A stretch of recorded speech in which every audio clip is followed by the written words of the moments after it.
So hey anime fans. I hope you all are fine, and now I have came with new and amazing story, and the series name is What If Naruto Was an Invincible. So without wasting any time, let's start the series.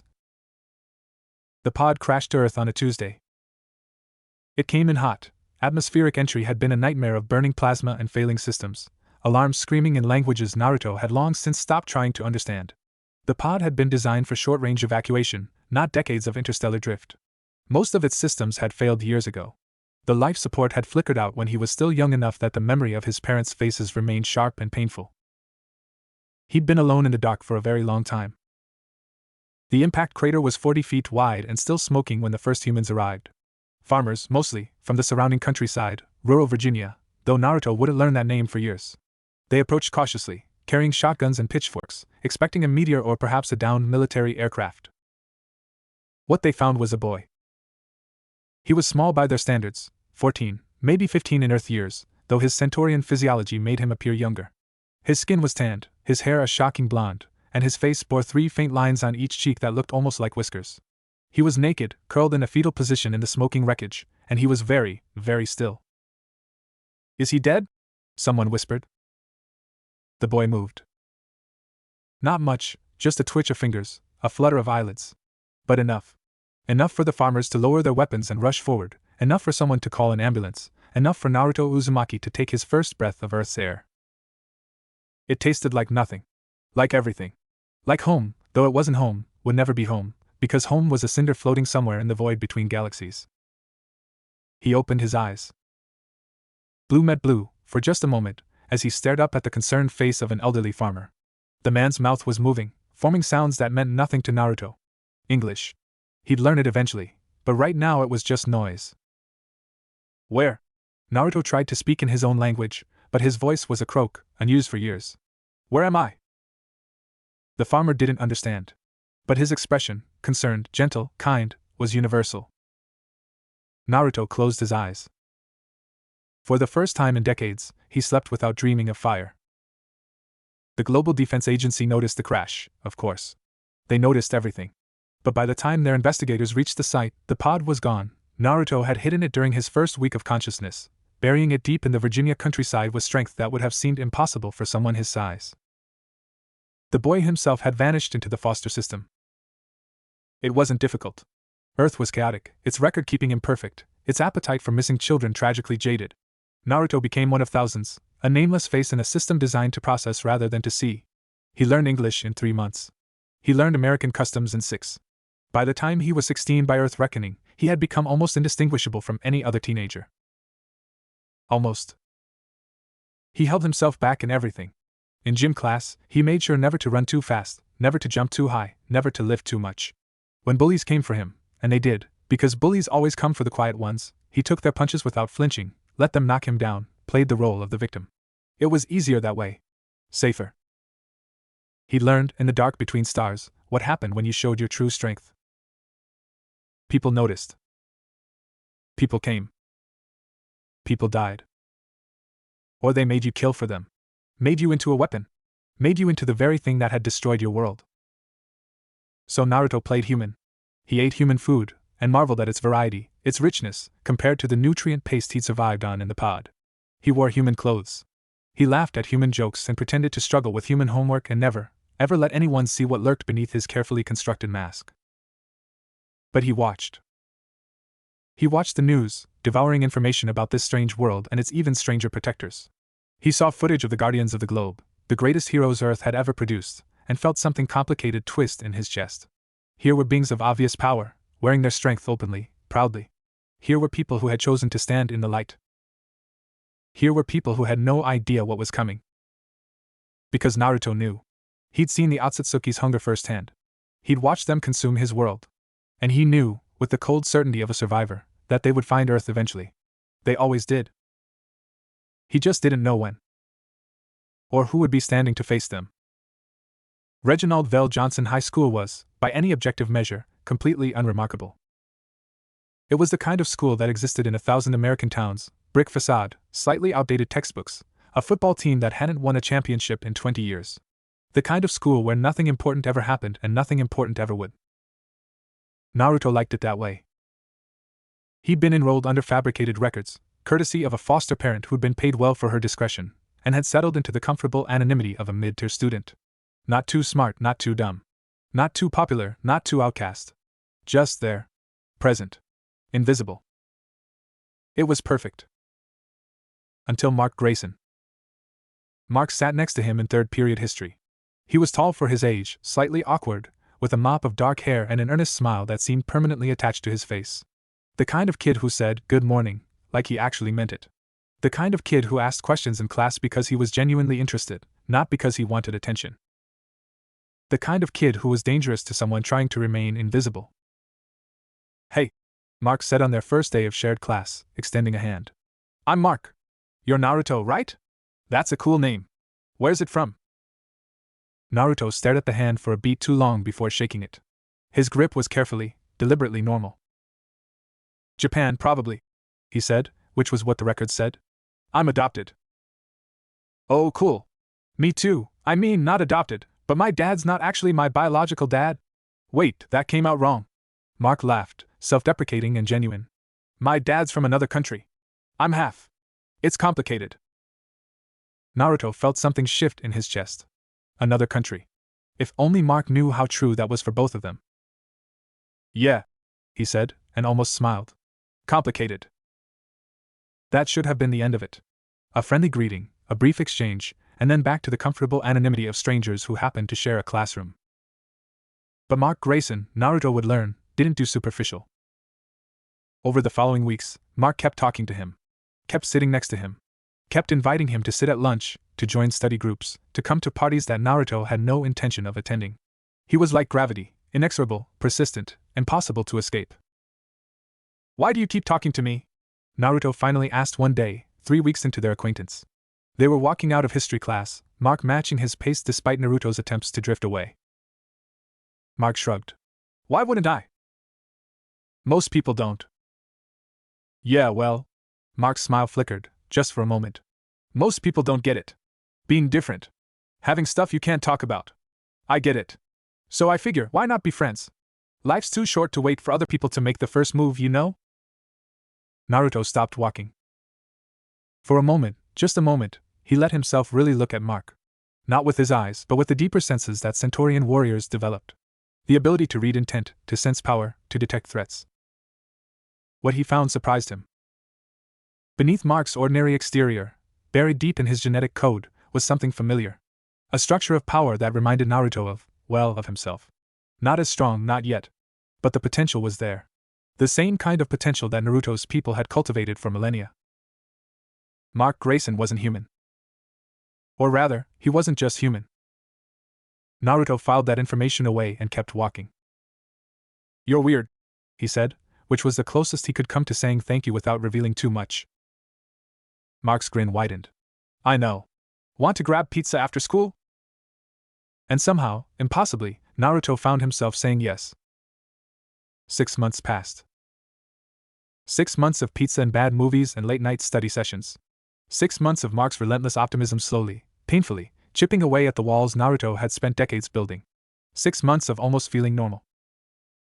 Mark never pushed. That was the thing. He never demanded explanations for Naruto's oddities. The way he never seemed to get sick, the way his reflexes were just a little too sharp, the way he sometimes stared at nothing with an expression of ancient sorrow. Mark just accepted. Like it was nothing. Like friendship was that simple. It wasn't, of course. Nothing was that simple.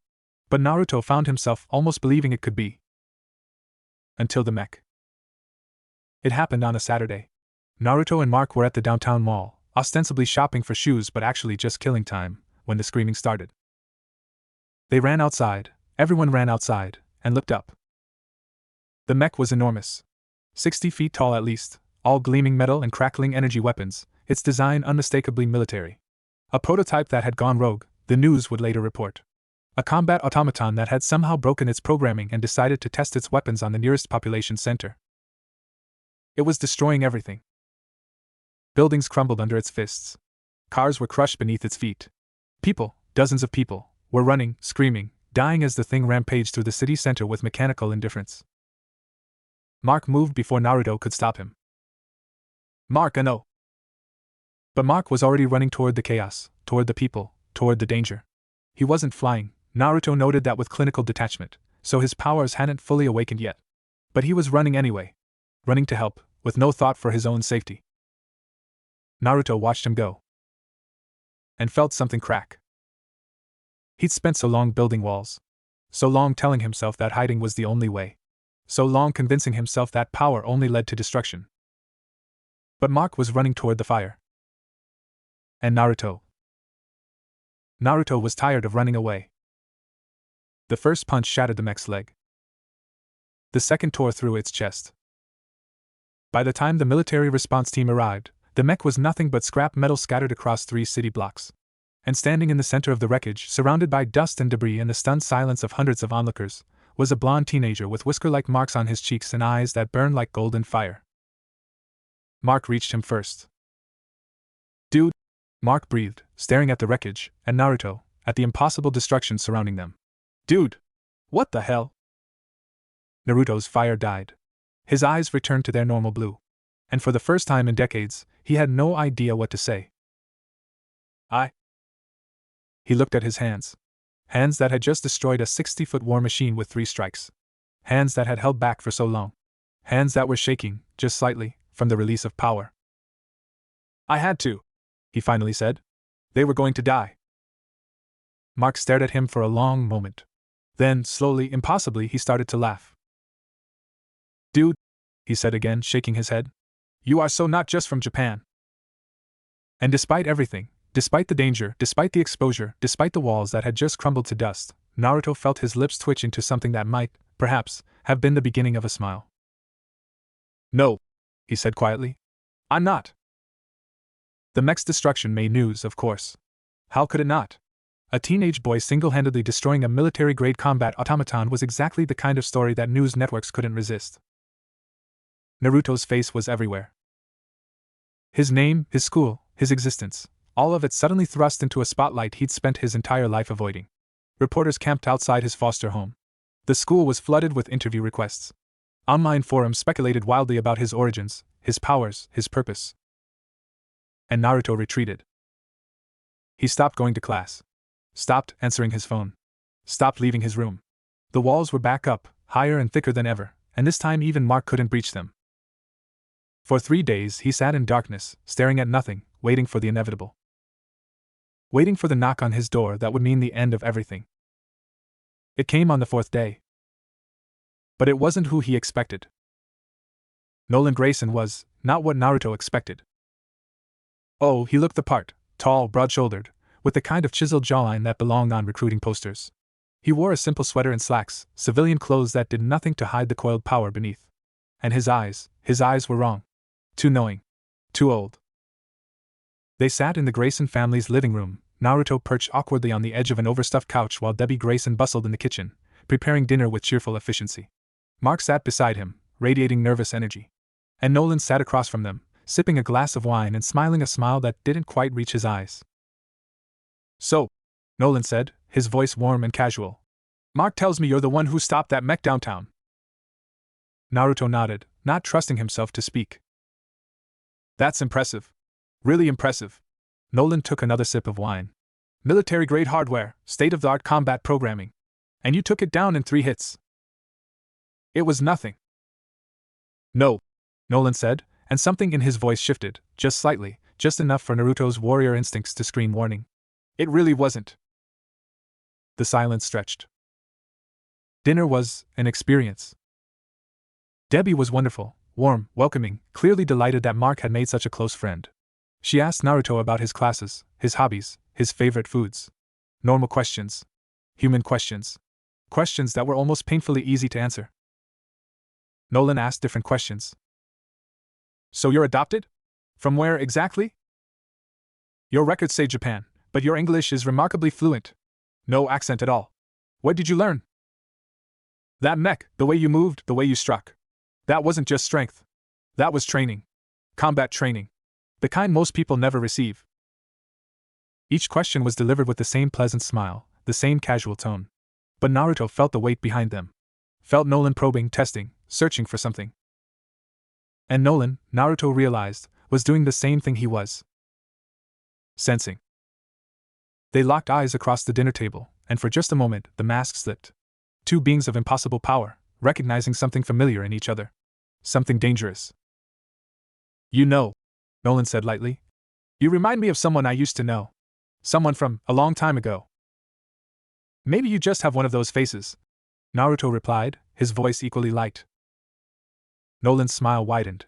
Maybe. After dinner, as Naruto was preparing to leave, Nolan pulled him aside. They stood on the front porch, the night air cool around them, and for a long moment neither spoke. I don't know who you are, Nolan finally said, his voice low and utterly without warmth. I don't know where you came from or what you're doing here. But I'm watching you. Naruto met his gaze without flinching. Funny. I was about to say the same thing. Something flickered in Nolan's eyes. Respect, perhaps? Or recognition? Or something darker? Stay away from my son, Nolan said. He's my friend. Friendship is a luxury. For people like us, it's a weakness. Naruto thought of Mark's earnest smile. His relentless optimism. His willingness to run toward danger to help strangers. Maybe, Naruto said quietly. But maybe it's the only thing worth having. He walked away without looking back. Behind him, Nolan Grayson stood alone on the porch, his expression unreadable, his hands clenched at his sides. 3 weeks later, the Guardians of the Globe were found dead in their headquarters. Every single one. The news hit Earth like a physical blow. The Guardians weren't just heroes, they were icons. Immortal. War Woman. Darkwing. The others. They had protected humanity for decades, had become symbols of hope and safety that people took for granted. And now they were gone. Murdered. Naruto watched the news coverage in his room, his expression blank. The images flashed across the screen, the crime scene, the covered bodies, the grieving public, and something cold settled in his stomach. He knew. He didn't know how he knew, but he knew. This wasn't random. This wasn't some supervillain scheme. This was personal. The wounds, what little the news showed, were catastrophic. Brutal. The kind of damage that required strength far beyond normal parameters. The kind of strength that Naruto had sensed in only one other being on this planet. Nolan. He wanted to be wrong. He prayed he was wrong. But the pieces fit together too perfectly. The timing. The method. The message. The Guardians had been the only beings on Earth capable of challenging Omniman. And now they were dead. His phone buzzed. Mark. You seeing this? Naruto stared at the message for a long moment before typing his response. Yeah. This is insane. Who could do something like this? Naruto's thumbs hovered over the keyboard.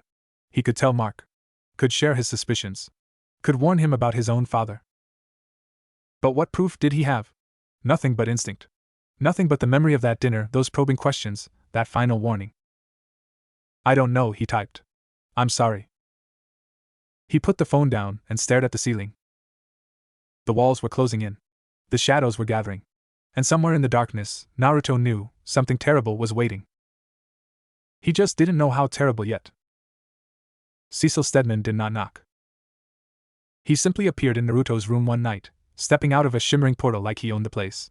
He was a small man, unassuming, with a bald head and an eye patch and a demeanor that suggested he'd seen everything and been impressed by none of it.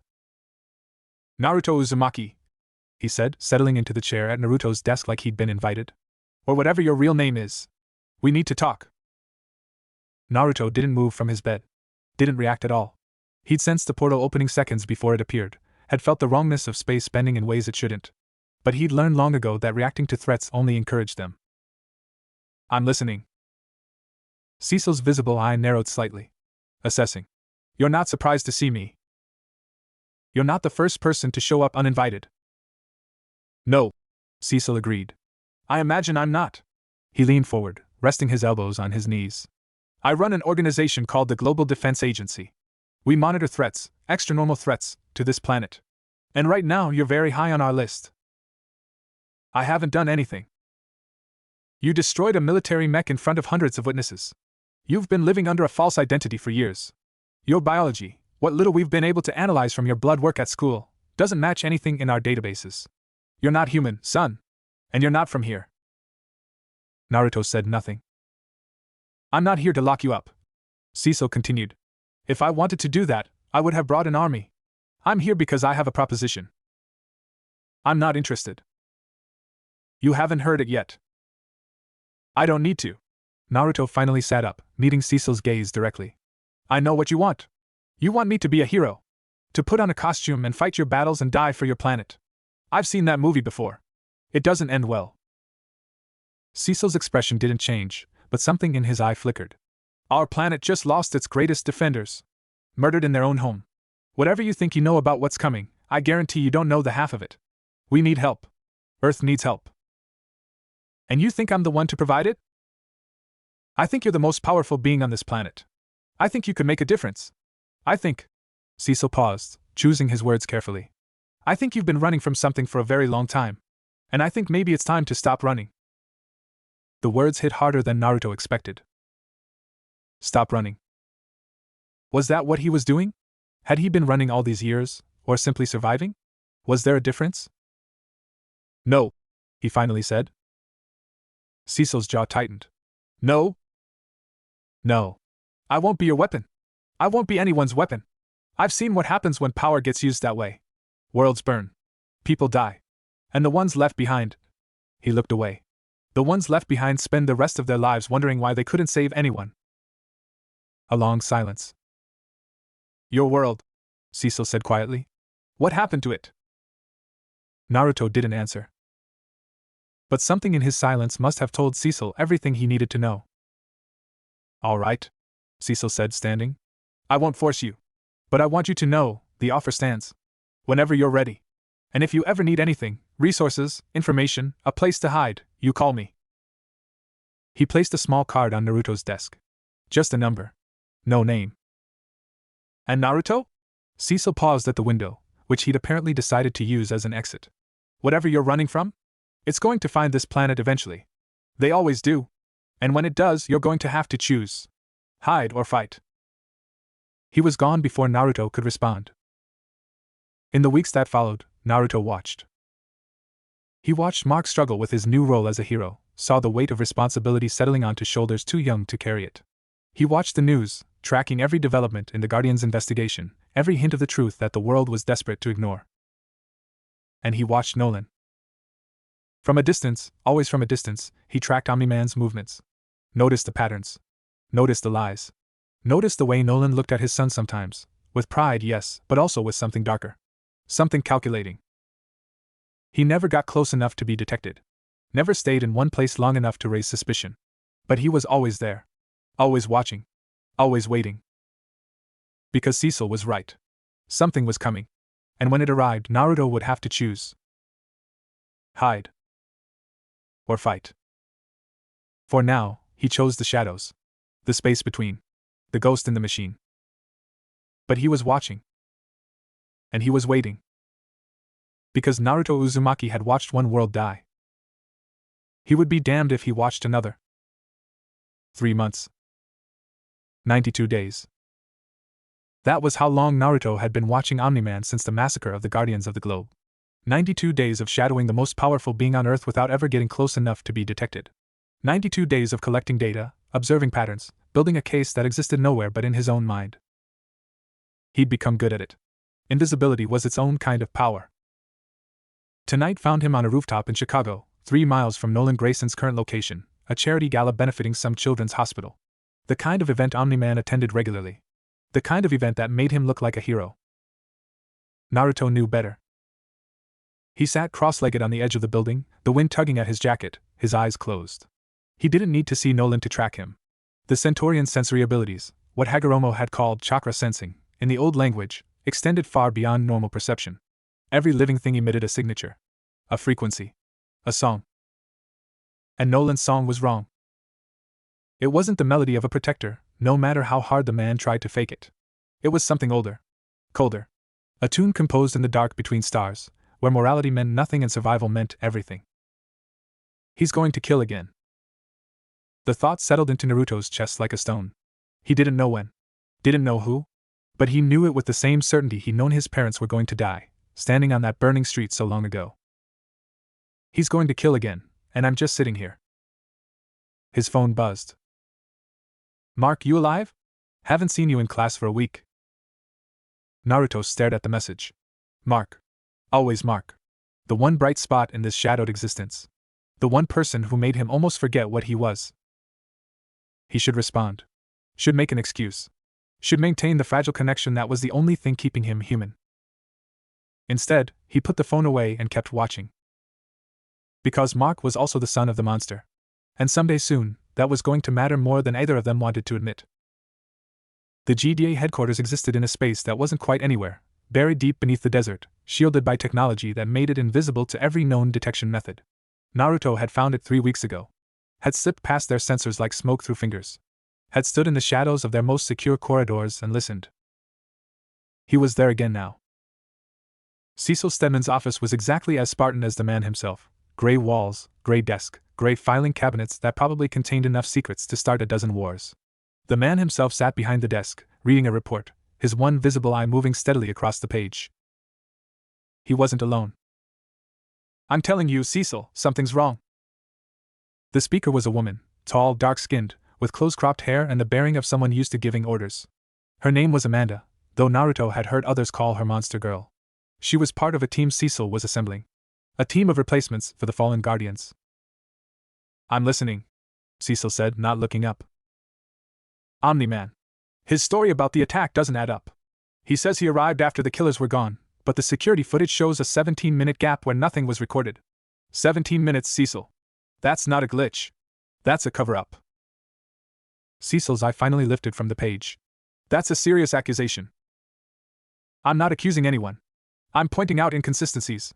The same kind of inconsistencies that got the last team killed. She leaned forward, planting her hands on his desk. You brought me here to find the truth. This is me doing my job. A long silence. The investigation is ongoing, Cecil said carefully. We're looking at every possibility. That's not an answer. That's all you're getting right now. Cecil stood, signaling the conversation was over. Keep digging. Keep asking questions. But do it quietly. And do it off the books. If there's something to find, I want you to find it before anyone else does. Monster Girl nodded and left. Naruto remained in the shadows, processing. So Cecil suspected too. Or at least, Cecil was smart enough to leave the door open for suspicion. That was something. That was maybe even hope. But hope for what? That Cecil would confront Nolan? That the GDA could somehow contain a being of Omniman's power? The same GDA whose entire security system Naruto had bypassed without breaking a sweat? No. If Nolan fell, he would fall to someone who could match him. Someone who understood what he was. Someone like Naruto. The thought should have terrified him. Instead, it just felt like gravity. Like inevitability. Like the thing he'd been running from his entire life finally catching up. You're avoiding me. Mark appeared beside Naruto's locker like he materialized from thin air. Which, technically, he sort of had. His flight powers had fully manifested in the months since the mech incident, and he'd been getting better at controlling them. Not that he was supposed to use them at school. Naruto didn't jump. Didn't react at all. Just continued spinning his locker combination like nothing had happened. I'm not avoiding you. I've been busy. Busy doing what? You missed the last 3 study sessions. You miss movie night at my place. You miss. I said I've been busy. Mark grabbed his shoulder, spinning him around. For a moment, Naruto had to actively resist the instinct to break the grip, to throw Mark across the hallway, to react like a warrior instead of a friend. Look at me, Mark said. Just look at me for a second. Naruto looked. Mark's face was open. Concerned. Utterly without guile. It was the face of someone who genuinely cared, who had no hidden agenda, who just wanted to help his friend. It was the most dangerous face in the world. What's going on? Mark asked quietly. And don't say nothing. I've known you long enough to know when something's wrong. You've been gone for weeks. You barely answer your phone.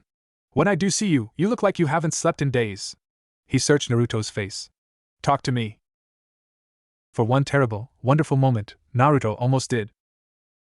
Almost told him everything. About Centauria. About the Otsutsuki. About the watching and the waiting and the growing certainty that Mark's father was a killer. But he looked into Mark's eyes, those earnest, trusting eyes, and couldn't do it. It's nothing, he said, hating himself. Just personal stuff. Family stuff. Mark's expression flickered. You have family? Everyone has family. Naruto pulled away gently, closing his locker. Look, I appreciate the concern. I really do. But I need to handle this on my own. That's not how friendship works. Maybe not.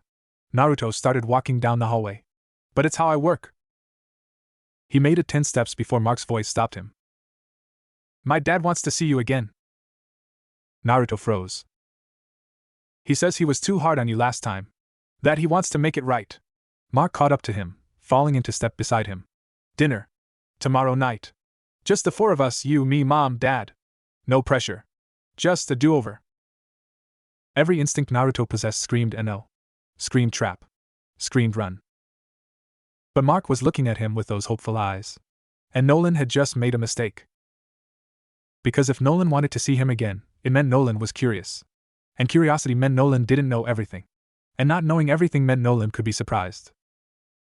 I'll be there, Naruto heard himself say. Mark's face lit up. Seriously? Awesome. I mean, not that you have to come if you don't want to, but I want to. The words tasted like lies. But they made Mark smile, and somehow, that made them worth it. The Grayson home looked different at night. Not physically different, it was the same suburban house, the same carefully manicured lawn, the same warm light spilling from the windows. But something about the darkness pressing against those windows made it feel like a stage set. Like something waiting to happen. Naruto stood at the front door, his hand raised to knock, and let his senses expand. Debbie was in the kitchen, her emotional signature warm and open. She was humming, happy, completely unaware of anything wrong with her perfect family.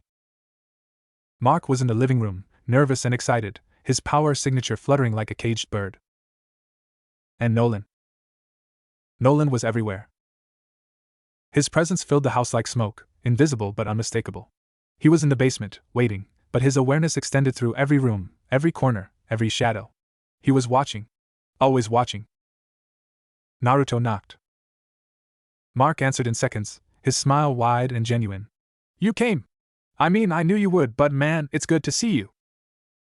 It's good to be seen. The words slipped out before Naruto could stop them.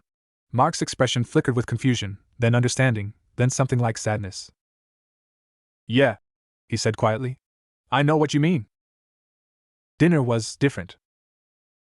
Debbie was still Debbie, warm, welcoming, determined to feed Naruto until he burst. She'd made enough food for 10 people and seemed personally offended when he only ate enough for 5. You're too skinny, she declared, piling more mashed potatoes onto his plate. Mark, tell your friend he's too skinny. He's too skinny, Mark said obediently, grinning. Naruto couldn't help it. He laughed. It was a small sound, rusty from disuse, but it was real. Debbie beamed. Mark's grin widened. And for just a moment, Naruto let himself forget why he was here. Then Nolan spoke. Tell me about your home. The question was casual. Light. The kind of question anyone might ask. But Nolan's eyes weren't casual. They were fixed on Naruto with an intensity that made the air feel thick. Not much to tell, Naruto said carefully. I was adopted young. Don't remember much. Interesting. Most people remember something. A smell. A sound. A feeling. Nolan took a bite of his steak, chewing slowly. I remember my home world vividly. The way the twin suns looked at sunset. The feel of the grass beneath my feet. The sound of my wife's laugh. He said it like he was sharing something personal. Like he was being vulnerable. Naruto didn't believe it for a second. What was it called? He asked, matching Nolan's casual tone. Your homeworld? A pause. Just a fraction of a second, but Naruto caught it. Viltrum, Nolan said. It was called Viltrum. Never heard of it. No. I imagine you haven't. Nolan's smile sharpened, just slightly. It's very far from here. Very different. The people are different. Stronger. More focused. Is that why you left? Another pause. Longer this time. I left because I fell in love, Nolan said, glancing at Debbie. With this world. With its people. With one person in particular. He reached across the table, taking Debbie's hand. She smiled at him, utterly unaware of the predator sitting beside her. Sometimes the strongest thing you can do is let yourself be weak. The words were perfect. The delivery was perfect. The performance was perfect. And Naruto wanted to throw up. Because he could feel what Nolan really felt. The coldness beneath the warmth. The calculation behind the tenderness. The way Nolan looked at Debbie like she was a pet he'd grown fond of, not a partner he loved. "Dad," Mark said, breaking the moment. That's really beautiful." Nolan's smile softened into something that almost looked real. "Your mother deserves nothing less." Dinner continued. The conversation drifted to safer topics: school, Mark's hero work, Debbie's plans for the garden. Naruto answered questions when asked, contributed nothing when he could avoid it, and watched. Always watched. After dinner, as Debbie cleared the dishes and Mark excused himself to use the bathroom, Nolan appeared at Naruto's side. "Walk with me." It wasn't a question. They stepped onto the back porch, the night air cool against their faces. The backyard stretched before them, ordinary and suburban, a swing set gathering dew in the corner. "I know what you are," Nolan said quietly. Naruto didn't react. "What am I?" "Not human. That much is obvious. But more than that." Nolan turned to face him, and for the first time, his mask slipped completely. His eyes were cold. Ancient. Merciless. "You're a survivor. Like me. You've seen things. Done things. Lost things." He stepped closer, and despite himself, Naruto felt his muscles tense. "I can see it in the way you move. The way you watch. The way you wait. You're not a child playing hero. You're a soldier playing civilian." "And if I am?" "Then we have more in common than I thought." Nolan's voice dropped. "I don't know what happened to your world. I don't know how you got here. But I know this: you're strong. Stronger than anyone on this planet except me. And that makes you dangerous." "Dangerous to who?" "To everyone." Nolan's smile returned, but it was different now. Sharper. More honest. "Strength like ours doesn't belong in a world like this. It's like putting a lion in a sheep pen. Eventually, the lion gets hungry. Eventually, the lion remembers what it is." "Is that what happened to the Guardians?" The question hung in the air between them. Nolan's expression didn't change. Not a flicker. Not a twitch. But Naruto felt something shift in the man's presence, a darkness rising, a predator waking. "That's a very serious accusation," Nolan said softly. "It's not an accusation. It's a question. Questions can be dangerous. So can answers." Naruto met Nolan's gaze without flinching. "I've been watching you. 4 months. I've seen how you move. How you plan. How you position yourself. You're not a hero playing protector. You're a conqueror playing house." The silence stretched. Then Nolan laughed. It was a genuine sound, surprised, almost admiring. "You've got guts, kid. I'll give you that." He shook his head slowly. "Most people would be terrified to talk to me like that. Most people haven't watched their world burn." Something flickered in Nolan's eyes. Recognition, maybe? Or kinship? Or the beginning of respect? "No," he agreed quietly. "I suppose they haven't." He turned away, looking out at the darkened yard. "Stay away from my son," he said again, the same words he'd spoken months ago. "Not because I'm threatening you. Because I'm warning you. When the time comes, and it will come, you're going to have to choose. And whatever you choose, Mark will be caught in the middle. He doesn't deserve that." "What time?" Naruto demanded. "What are you planning?" Nolan didn't answer. But as Naruto walked home that night, through the quiet suburban streets, he felt the weight of those words pressing down on him. When the time comes. Something was coming. Something terrible. And Naruto was running out of time to decide what he would do when it arrived. The dream started 3 nights later. They were always the same: the burning sky, the falling city, his parents' faces as they launched themselves toward Kagaya. But now there were new elements. New faces. Might Guy, grinning through a mask of blood. Madara and Hashirama, standing back to back against impossible odds. Sasuke, his cold eyes finally warm as he turned to say something Naruto could never quite hear. And Hagoromo. Always Hagoromo, his 6 hands reaching toward Naruto, his ringed eyes filled with sorrow. "Grow strong," the dream Hagoromo whispered. "Grow strong and come back. Come back and finish what we started." Naruto woke gasping, his sheets soaked with sweat, his hands clutching at nothing. The clock read 3:47 a.m. He sat up, staring at the wall, and felt something inside him crack. He'd been hiding for so long. Playing human for so long.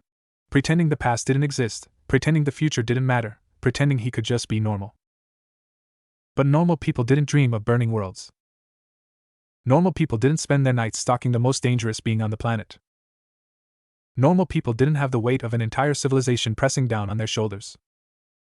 He got up, dressed, moved through the darkness like a ghost. 20 minutes later, he was standing in the Virginia countryside, staring at the burial site of his escape pod. It was still there. Still hidden. Still waiting. He'd buried it deep, wrapped in layers of earth and stone, but he'd known from the moment he landed that he would return someday. That someday he would need what was inside. That someday was now. He dug. His hands tore through the earth like it was water, moving with the speed and power that he'd suppressed for so long. Within minutes, he'd reached the pod, still intact, still functional, its systems dormant but not dead. He climbed inside. The interior was small, designed for a child, not the man he'd become. But he'd been smaller when he left Centauria. Smaller and more broken. The pod's computer flickered to life at his touch, its language ancient and familiar. Centaurian? The tongue of his people. The tongue he tried so hard to forget. And there, in the dim light of the console, Naruto found what he'd come for. A message. Hagoromo's face appeared on the screen, older than Naruto remembered, more tired. But his eyes still held that ancient wisdom, that terrible knowing. If you're seeing this, Naruto-kun, then you've survived. And if you've survived, you've grown strong enough to face what comes next. The recording continued, and Naruto listened.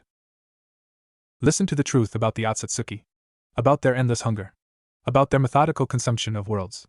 About the network they built across the galaxy, harvesting life and power until nothing remained. Listened to the truth about himself. About the power locked within his bloodline. About the reason Kaguya had targeted Centauria specifically. You carried the genes of the progenitor, Naruto. Not Kaguya's line, something older. Something purer. The Otsutsuki have sought it for millennia. And now that they've found it, they will never stop hunting. Listen to the truth about Earth. This world is next. I've seen it in my visions. Kaguya's children, Momoshiki, Ishiki, others, they're already moving. Already searching. It's only a matter of time before they find this place. Before they come to harvest. When they do, you must be ready. You must be strong enough to stop them. You must be the last Centaurian. The recording ended. Naruto sat in the darkness of the pod, surrounded by the ghosts of his past, and felt the weight of destiny settle onto his shoulders.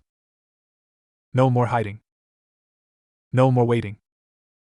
No more pretending. The Otsutsuki were coming. Nolan was plotting. The world was balanced on the edge of destruction. And Naruto Uzumaki, the last survivor of a dead civilization, was the only one who could stop it. Dawn was breaking when Naruto emerged from the pod. The sky was painted in shades of pink and gold, beautiful and terrible, reminding him of the skies of home. He stood in the crater he dug, dirt covering his clothes, and took a deep breath. The air smelled different now. Fresher. More alive. Or maybe that was just him. He reached into the pod one last time and withdrew a small object, a pendant, shaped like a spiral, that his mother had worn every day of his life. Kushina's pendant. The only thing he had left of her. He clasped it around his neck. Then he lifted his face to the sky and screamed. Not in pain. Not in fear. In release. In fury. In all the things he'd suppressed for so long. The sound shattered windows for miles. Cracked the ground beneath his feet. Sent birds fleeing from trees and animals running for cover. And when it faded, Naruto Uzumaki was finally, truly awake. He flew. Not like Mark flew, not with the careful control of someone learning their powers. He flew like a missile. Like a bullet. Like the weapon he'd always refused to become. The wind screamed past him as he climbed, higher and higher, until the curve of the earth was visible below. Until the atmosphere thinned and the stars came out. He stopped there, floating in the void, and looked down at the blue-green world below. His new home. His new responsibility. His new war. I won't let you burn, he whispered. Not like Centauria. Not ever again. And in that moment, something shifted. Across the city, in his suburban home, Nolan Grayson woke suddenly, his eyes snapping open. He'd felt something. A surge of power. A challenge. He smiled in the darkness. Finally, he murmured. I was beginning to think you'd never show yourself. And across the galaxy, light years away, another being stirred. Ishiki Otsutsuki opened his eyes, his pale face twisting into something like anticipation. There, he said, his voice carrying through the void. I felt it. The progenitor's line. Finally. Beside him, Ishiki Otsutsuki nodded slowly. Earth, he said. The same world Kagai disappeared on so long ago. Then that's where we go. Ishiki rose, his power crackling around him. That's where we find what we've been searching for. The hunt had begun. Naruto landed on the roof of Mark's apartment building at 7 a.m. He didn't know why he'd come here. Didn't know what he was going to say. He just knew that, after everything, he needed to see his friend. Mark found him 5 minutes later, flying up from his bedroom window in his invincible costume. Dude, he said, landing beside Naruto. You look like crap. What's going on? Naruto looked at him, at this boy who had become his friend despite all his efforts to push people away. This boy who smiled like the sun and trusted like a child and had no idea what his father really was. This boy who was going to have his world shattered, one way or another. I need to tell you something, Naruto said quietly. Something important. Something you're not going to want to hear. Mark's expression shifted. Is this about my dad? Naruto blinked. What? I'm not stupid. Mark sat down on the roof edge, gesturing for Naruto to join him. I've seen how you look at him. How you tense up when he's around. How you always seem to be watching him. He sighed heavily. I don't know what you think you know, but I'm not a kid. I can handle it. Naruto sat beside him, silent for a long moment. I think your father killed the Guardians of the Globe. The words hung in the air between them. Mark didn't react. Didn't move. Didn't speak. Then, very quietly, he said, I know. Now it was Naruto's turn to be shocked. You know? I suspected. For a while now. The way he talks about strength. About Viltrum. About what it means to be a real warrior. Mark's voice was hollow. And then the Guardians died, and he was just too calm about it. Too prepared. Like he already knew what happened before anyone told him. Why haven't you said anything? Because he's my dad. Mark finally looked at Naruto, and his eyes were wet. Because he raised me. Because he loves my mom. Because if it's true, then everything I thought I knew is a lie. And I'm not ready for that. I'm not ready to lose my father.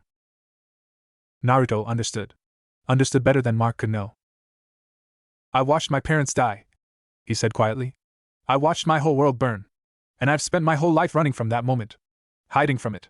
Pretending it didn't happen. He reached out, placing a hand on Mark's shoulder. But running doesn't work. Hiding doesn't work. Eventually, the truth finds you. And when it does, you have to face it. You have to choose. Mark was silent for a long time. Then, slowly, he nodded. What do we do?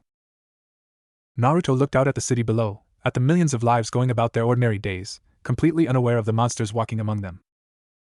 We prepare, he said. We train. We get stronger. And when the time comes, when your father makes his move, we stand together. And if he can't be stopped? Naruto thought of his parents. Thought of Hagoromo. Thought of Might Guy's final grin. Then we make sure he doesn't win. They sat there together, two boys carrying the weight of worlds, and watched the sun rise over the city. The war hadn't started yet. But it was coming. And for the first time in his life, Naruto Uzumaki was ready to fight. The sky over Antarctica ripped open like a wound. There was no warning, no gradual tear, no buildup of energy that sensors could detect. One moment, the frozen continent lay silent beneath the eternal twilight of the southern winter. The next, a rift in space itself yawned wide, spilling light that was wrong in ways that made the few research station personnel who saw it feel sick. Two figures emerged. The first was tall and elegant, with pale skin and striking features dominated by a third eye in the center of his forehead. His long hair flowed behind him despite the absence of wind, and his expression held the casual arrogance of someone who had never been challenged. Ishiki Otsutsuki breathed deeply of Earth's air and smiled. It smells fertile, he murmured. So much life. So much potential. The second figure was smaller, more compact, with a perpetual sneer and eyes that held nothing but cold calculation. Ishiki Otsutsuki landed beside his companion and immediately began scanning their surroundings, his senses extending outward like invisible tendrils. The progenitor's signature is here, Ishiki said. Faint, but unmistakable. Someone carries the pure bloodline. Someone? Mameshiki's smile widened. Not someone, brother. The someone. The one who escaped Centauria all those years ago. Kagaya's failure. He laughed, a sound like breaking glass. All this time, hiding on this primitive world. And now he reveals himself. He revealed something, Ishiki corrected. Whether it was intentional remains to be seen. Does it matter? Mameshiki lifted a hand, and a small sphere of energy materialized above his palm, a tracking technique designed to follow even the faintest trail of Otsutsuki chakra. He's here. We're here. The hunt begins. The sphere pulsed once, then shot northward like a guided missile. Mameshiki and Ishiki followed. Behind them, the rift sealed itself, leaving no trace of their arrival except for the lingering wrongness in the air and the frozen bodies of 3 researchers who had seen too much. Cecil Stedman was having a very bad week. The Guardian's investigation had hit a wall, multiple walls, actually, all of them conveniently placed to protect someone with considerable resources and influence. Every lead circled back to dead ends. Every witness either recanted or disappeared. Every piece of evidence either contradicted itself or pointed in too many directions to be useful. And now this. The anomaly registered where? He demanded, staring at the satellite imagery on his main screen. Antarctica. Research Station Omega-3. The technician, a young woman named Harper who'd been with the GDA for 3 years, looked pale. Sir, the readings don't make sense. Spatial distortion on a scale we've never seen. Energy signatures that don't match anything in our databases. And 3 confirmed casualties. Casualties? Frozen solid, sir. But not from exposure. Their cells, they were drained. Like something pulled the life right out of them. Cecil's jaw tightened. He'd seen this before. Not personally, but in the files. In the archives. In the records of a civilization that had existed long before Earth's recorded history. Otsutsuki. The name surfaced from decades-old intelligence, buried so deep that most people didn't even know it existed. A species of cosmic parasites that moved from world to world, consuming everything, leaving nothing behind. Earth had encountered them before. Briefly. A warning from a dying alien who'd crash-landed in what was now Mongolia. His description of the Otsutsuki had been fragmentary, desperate, but the core message was clear. They will come. They always come. And when they do, nothing will stop them. Cecil had always assumed that warning was just another piece of noise in a universe full of threats. Another paranoid alien with delusions of grandeur. Now he wasn't so sure. Get me everything we have on Otsutsuki, he ordered. Every file, every report, every scrap of data. And find me Naruto Uzumaki. Harper blinked. The kid from the mech incident? The same. Cecil's eye was hard. I have a feeling he knows more about this than he's told us. Naruto felt them the moment they entered the atmosphere. It was like a spike driven into his brain, a sudden, overwhelming surge of wrongness that made him stagger in the middle of his kitchen. His coffee cup shattered on the floor. His vision blurred. And for one terrible moment, he was 7 years old again, watching his parents fall from a burning sky. No, he whispered. No, not yet. Not now. But he knew the truth even as he denied it. They were here. The Otsutsuki had found him. He was out the door before he consciously decided to move, his body responding to instincts honed by decades of survival. The streets blurred past as he ran, not flying, not yet, not where people could see, but moving faster than any human could track. Within minutes, he'd reached the outskirts of the city, then the countryside beyond. He stopped in the middle of an empty field, chest heaving, and looked up. The sky was clear. Blue. Innocent. But Naruto could feel them. 2 signatures, burning like miniature suns, moving steadily toward his location. They weren't rushing. They didn't need to. They knew where he was, and they knew he couldn't escape. Show yourself. He called out, his voice carrying on the wind. I know you're there. For a moment, nothing. Then the air in front of him shimmered, and 2 figures materialized as if they'd always been there. Mameshiki Otsutsuki studied him with open curiosity, his third eye blinking slowly. So this is the last of the Centaurians. Smaller than I expected. Weaker. Less impressive. Ishiki circled to the left, cutting off any retreat. Don't underestimate him, brother. He carries the progenitor's blood. That alone makes him dangerous. The progenitor's blood that Kagaya failed to secure. Mamoshiki's smile was condescending. Tell me, boy, do you even know what you are? What you carry? Naruto's hands clenched into fists. I know what you are. Parasites. World killers. My people died because of your kind. Your people died because they were weak. Momoshiki shrugged elegantly. The strong consume the weak. That is the natural order. That is the Otsutsuki way. And my parents? Naruto's voice dropped, cold as the Antarctic. Were they weak too? For the first time, something flickered in Momoshiki's expression. Interest, perhaps. Or the first stirrings of caution. Your parents fought well, he admitted. The golden flash and the red-hot habanero. We lost several of our number to their enthusiasm. He inclined his head slightly. You should be proud. They died as warriors. They died because of you. And now you will join them. Ishiki stepped forward, power crackling around his form. The progenitor's bloodline ends here. Your world ends here. Everything ends here. Naruto felt the weight of those words. Felt the years of running, hiding, pretending crash down around him. But beneath that weight, something else stirred. Fire. The same fire that had driven his parents to face Kagaya. The same fire that had burned in Might Guy's eyes as he opened the final gate. The same fire that had sustained Naruto through decades of darkness and loss. No, he said quietly. Momoshiki raised an eyebrow. No? No. Naruto's eyes began to glow, golden fire replacing blue. My world already ended once. I watched it burn. I watched everyone I loved die. And I've spent my whole life running from that moment. He lifted his head, and for the first time, the Otsutsuki saw what he really was. Not a survivor. A warrior. I'm done running. The ground exploded beneath him as he launched forward, faster than sound, faster than thought. His first strike caught Momoshiki in the chest, a blow that would have pulverized a mountain, that would have turned any normal enemy to paste. Momoshiki didn't even flinch. He simply caught Naruto's fist in his palm and smiled. Ah, he said, almost gently. There it is. The fire we've been seeking. His grip tightened, and Naruto felt bones creak. Perfect.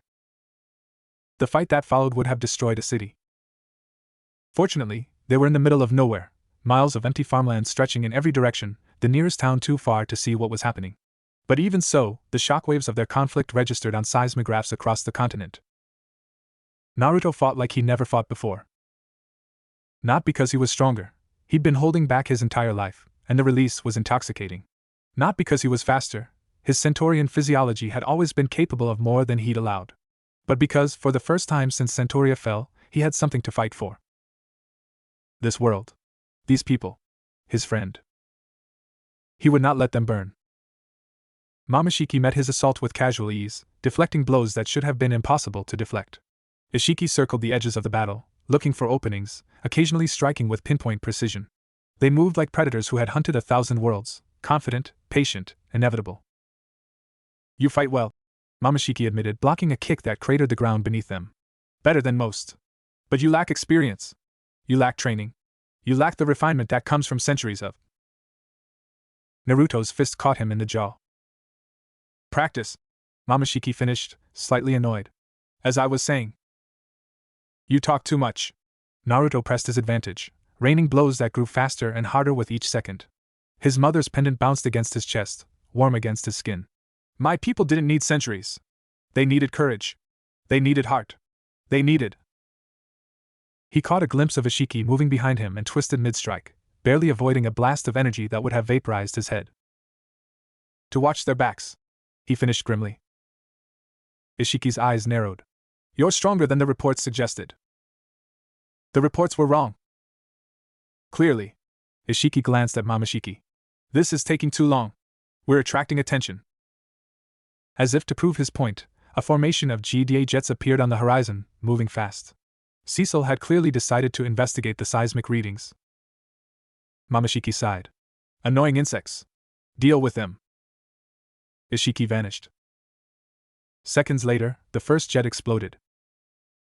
Naruto roared and launched himself at Momoshiki, but the Otsutsuki was ready this time. A sphere of energy materialized between them, a technique Naruto recognized from the histories. The ability to absorb attacks and redirect them. He pulled back just in time. Smart, Momoshiki observed. You recognize this technique. Good. Then you know how hopeless this is. He expanded the sphere, and Naruto felt his own power being drawn toward it. Everything you throw at me, I can take. Everything you do, I can undo. You cannot win. Another jet exploded in the distance. Naruto made a choice. He stopped fighting. Mama Ishiki blinked, momentarily confused. What? You want my power? Naruto's voice was calm. Deadly calm. The calm of someone who has already made peace with their decision. Come and take it. He opened himself completely. Not to attack. Not to defend. But to reach. Across the miles, across the city, across the barriers he'd spent so long building, he sent a single message. Mark. I need you. Then Mama Ishiki's sphere closed around him, and the world went white. Mark Grayson was in the middle of history class when the message hit. One moment he was taking notes on the French Revolution, the next he was on his feet, desk overturned, his head screaming with a voice that wasn't quite a voice. Mark. I need you. Naruto. He breathed.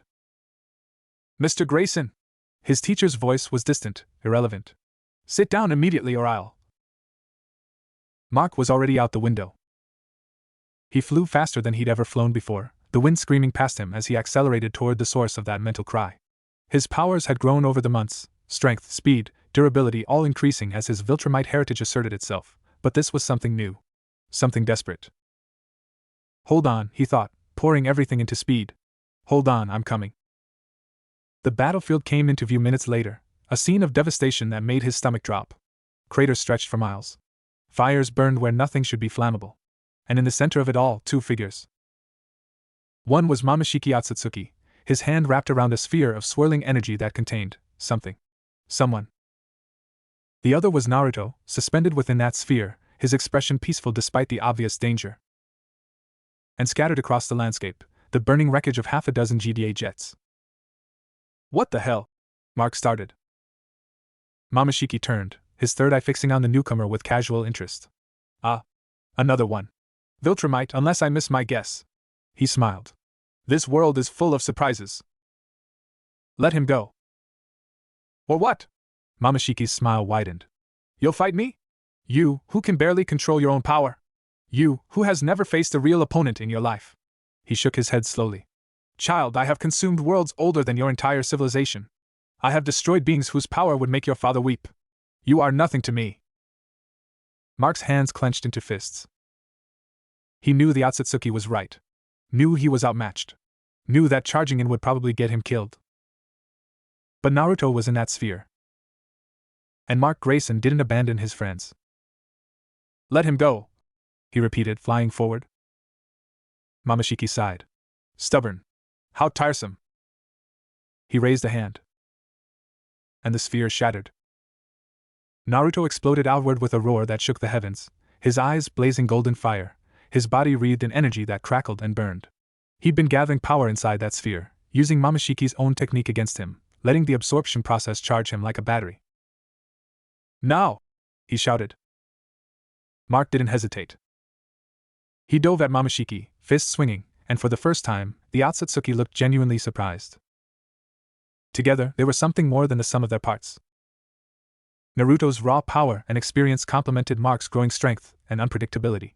They moved like they'd fought together for years, anticipating each other's moves, covering each other's weaknesses, pushing each other to new heights. Mamashiki, for the first time in centuries, found himself on the defensive. This is impossible, he snarled, deflecting a combined attack that sent him skidding backward. You're children. You're nothing. We're something. Mark shot back, landing a solid hit to the Otsutsuki's ribs. We're friends. Friendship. Mamashiki spat the word like a curse. A weakness. A flaw. Naruto's fist caught him in the third eye. The Otsutsuki screamed. It was a sound of pure agony, a sound that spoke of vulnerabilities no one had exploited in millennia. His eye, his precious third eye, the source of so much of his power, bled. You shouldn't have come here, Naruto said, standing over him. You shouldn't have followed me. You shouldn't have threatened this world. Mamashiki looked up at him, and for the first time, there was fear in his expression. Killing me won't stop them, he gasped. Ishiki escaped. He'll return with others. With more. The Otsutsuki never stop. We never. I know. Naruto's voice was quiet. But that's a problem for another day. He raised his fist. A hand caught his wrist. Ishiki stood behind him, his expression cold as space. He'd returned from destroying the GDA jets, and he was not pleased. That's enough, he said quietly. Brother, can you stand? Momoshiki struggled to his feet, one hand pressed to his bleeding eye. Yes. Yes, I can stand. Good. Ishiki's grip tightened on Naruto's wrist, and despite himself, Naruto felt bone grind against bone. Because we're leaving. But we're taking something with us. His other hand shot out, grabbing Mark by the throat. No! Naruto roared, struggling against Ishiki's grip. But the Otsutsuki was too strong, older, more experienced, more ruthless. Let him go! He's not part of this! He's part of everything, Ishiki said calmly. A Viltrumite hybrid, bonded to the last Centaurian. Valuable. Useful. He smiled, and it was worse than Momoshiki's smile, colder, emptier. We'll take him with us. Study him. Break him. And when we're done, we'll use him to find you again. Let him go! Naruto's power exploded outward, finally breaking Ishiki's grip. But it was too late. Ishiki was already gone. And he'd taken Mark with him. Naruto stood alone in the devastated field, surrounded by craters and fire, and the wreckage of GDA aircraft. Mark was gone. His friend, his only friend, had been taken because of him. Because the Otsutsuki had followed his trail. Because he'd been too weak, too slow, too careless to protect him. He fell to his knees.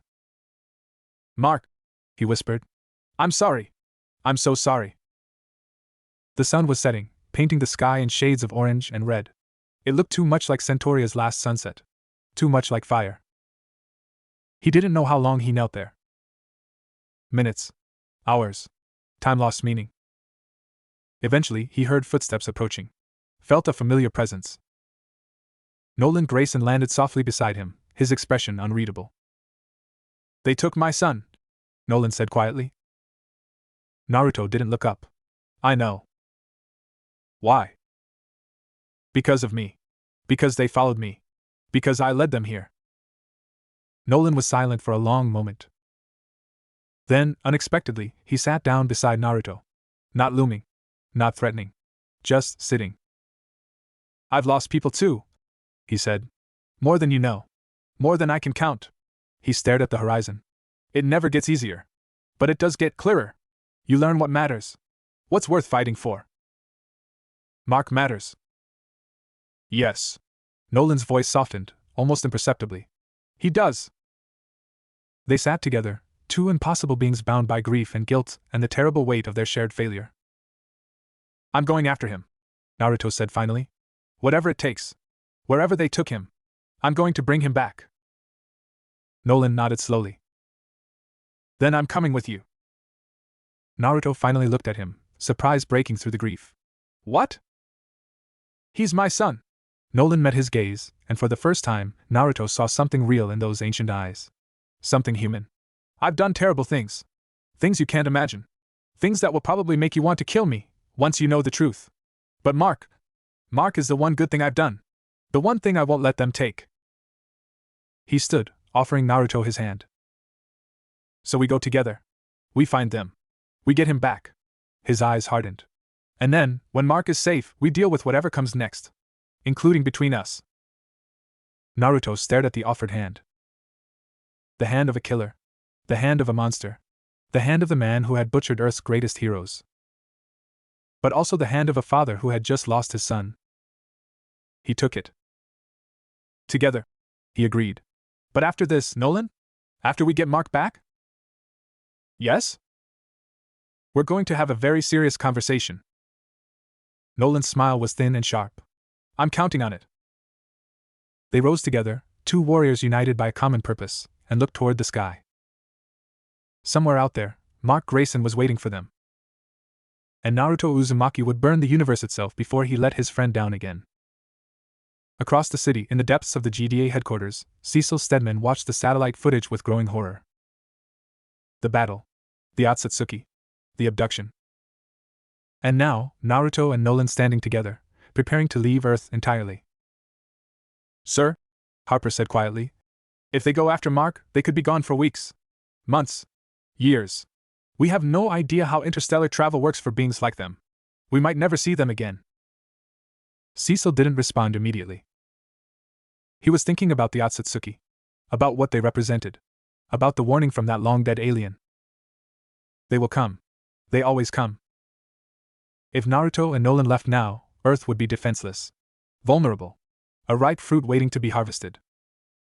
But if he tried to stop them, he'd have two of the most powerful beings in the galaxy as enemies. He made a choice. Send a message, he ordered. To both of them. Tell them that when they find Mark, they're not alone. Tell them Earth stands with them. Tell them we'll be watching, and waiting, and ready to help however we can. Harper blinked. Sir, we don't have any way to. Figure it out. Cecil's voice was hard. We just watched two kids fight off a pair of cosmic horrors. The least we can do is have their backs. He turned back to the screen, watching as Naruto and Nolan lifted into the sky, accelerating faster and faster until they vanished from sight. Godspeed, he murmured. And come home safe. Space was cold. Not physically, Naruto's Centaurian physiology protected him from the vacuum, from the radiation, from the absolute zero temperatures that would have killed any human instantly. But emotionally, spiritually, the cold of knowing that Mark was out here somewhere, scared and alone, because of him. Nolan flew beside him, his face set in grim lines. They'd been traveling for 3 days by Earth reckoning, following the faint trail of Otsutsuki energy that Naruto could still sense. It was getting stronger. They were getting closer. He's alive, Nolan said. It wasn't a question. He's alive, Naruto confirmed. I can feel him. Faint, but there. They haven't done anything permanent yet. Yet. The word hung between them. You said you've done terrible things, Naruto said after a long silence. Things I can't imagine. Nolan glanced at him. Now's not the time. When is the time? After we save Mark? After he has to watch his father explain why he murdered Earth's greatest heroes? Nolan's jaw tightened. You don't know the whole story. Then tell me. A long pause. The Viltrum Empire, Nolan finally said, is not what I told Mark it was. It's not a peaceful civilization of explorers. It's an empire of conquerors. We've spent millennia expanding across the galaxy, subjugating worlds, eliminating any species that could threaten our dominance. And Earth? Earth was supposed to be next. Nolan's voice was flat. Empty. I was sent here to prepare the way. To weaken your world's defenses. To make it ready for conquest. Naruto felt his hands clench into fists. The Guardians. Yes. You killed them because they were in your way. Yes. And Mark? Debbie? Was any of it real? For the first time, something cracked in Nolan's composure. Pain. Real pain. Mark, he said quietly. Mark was real. Is real. I didn't expect that. I didn't expect to care. To love. To want something different than what I'd been sent to do. But you killed them anyway. I did what I was programmed to do. What I'd been trained to do for thousands of years. Nolan looked at Naruto, and for the first time, he looked almost human. But I don't want to do it anymore. I don't want to conquer Earth. I don't want to lose my family. I don't want to be the monster they made me. Naruto was silent for a long moment. You're still a monster, he finally said. You murdered innocent people. You betrayed everyone who trusted you. You can't undo that. No, Nolan agreed. I can't. But, Naruto sighed heavily. Mark loves you. And right now, that's the only thing that matters. We get him back. We save him. And then we figure out what comes next. Nolan nodded slowly. Thank you? Don't thank me yet. Naruto's eyes hardened. After this, we're still going to have that conversation. And I'm not promising you'll like how it ends. I know. They flew on through the darkness, two monsters bound by love for the same boy, hurtling toward a confrontation that would determine the fate of worlds. Behind them, Earth grew smaller. Ahead, Mark waited. And somewhere in the void between, the Otsutsuki prepared for war. The first thing Mark felt was pain. Not the sharp, immediate pain of injury. He'd felt that before, plenty of times in his short hero career. This was deeper. Older. A throbbing ache that seemed to originate from somewhere beneath his skin, somewhere in his very cells. The second thing he felt was cold. Not space cold, he'd experienced that too, during his first tentative flights beyond the atmosphere. This was different. Clinical. The cold of a laboratory. The cold of being an object rather than a person. He opened his eyes. White. Everything was white. White walls, white ceiling, white floor. A white table beneath him, hard and unyielding. White restraints around his wrists and ankles, humming with an energy that felt vaguely familiar. Otsutsuki energy. He was in their base. Memories flooded back. The battle, Naruto's desperate cry, Ishiki's hand around his throat, the wrenching sensation of faster-than-light travel. He'd been unconscious for, how long? Hours? Days? He had no way to tell. Ah. You're awake. Mark's head snapped toward the voice. Momoshiki Otsutsuki stood in the doorway, one hand pressed to his still-healing third eye. The wound Naruto had given him was clearly causing him significant discomfort. His expression was tighter than before, more focused. More dangerous. Where am I? Mark demanded, testing his restraints. They held firm, but he could feel them straining. Good. They weren't as strong as whoever built them thought. Somewhere very far from your little world. Momoshiki approached slowly, circling the table like a predator examining prey. A facility we maintain for guests. Like yourself? I'm not your guest. No. You're not. Momoshiki stopped, meeting Mark's eyes. You're a specimen. A subject. A source of information. He smiled thinly. But also, potentially, a bargaining chip. Your father and your friend are coming for you, you know. We've been tracking their approach for days. Mark's heart leaped. They're coming? Of course they are. Sentimental fools, the both of them. Momoshiki waved a hand dismissively. But that's to our advantage. While they rush to your rescue, we prepare. We study. We learn. He reached out, and before Mark could react, pressed 2 fingers to his forehead. The pain was immediate and overwhelming. Mark screamed. Not because he was weak, he'd endured plenty of pain in training, in battle, in the normal course of developing Viltrumite durability. This was different. This was someone inside his mind, rifling through his memories like pages in a book, taking what they wanted and discarding the rest. Images flashed before his eyes, his mother's smile. His father's rare moments of genuine warmth. Naruto's face on that rooftop, heavy with secrets he'd been too afraid to share. The first time he'd flown. The first time he'd saved someone. The first time he'd realized that being a hero meant more than just having powers. And beneath it all, the things he tried to hide even from himself, his suspicions about his father. His fear that something was wrong with his perfect family. His growing certainty that the Guardians' deaths hadn't been an accident. Momoshiki's eyes widened. Oh, he breathed. Oh, this is delicious. He pulled back, and Mark gasped, his body trembling with the aftermath of the violation. Your father, Momoshiki said slowly, savoring the words. The great Omniman, Earth's mightiest protector. He laughed. He's a conqueror. A killer. A Viltrumite agent sent to prepare your world for subjugation. I know, Mark whispered. Momoshiki blinked. You know? I suspected. For a while now. Mark's voice was hoarse, but steady. I just didn't want to believe it. And now? Now. Mark met his gaze. Now I know that whatever my father is, whatever he's done, he's still coming for me. And so is my friend. And when they get here, you're going to wish you'd never laid a hand on either of us. Momoshiki stared at him for a long moment. Then he laughed. Not the condescending laugh of before, this was genuine amusement, surprised and almost admiring. You've got spirit, boy. I'll give you that. He shook his head slowly. But spirit won't save you. Won't save your world. Won't save anyone. He turned toward the door. Rest while you can. Tomorrow, we begin the real work. What work? Momoshiki paused. Extraction, he said quietly. Your friend carries something we've sought for millennia, the progenitor's bloodline, pure and potent. But you carry something almost as valuable. Viltrumite genetics, hybridized with human adaptability.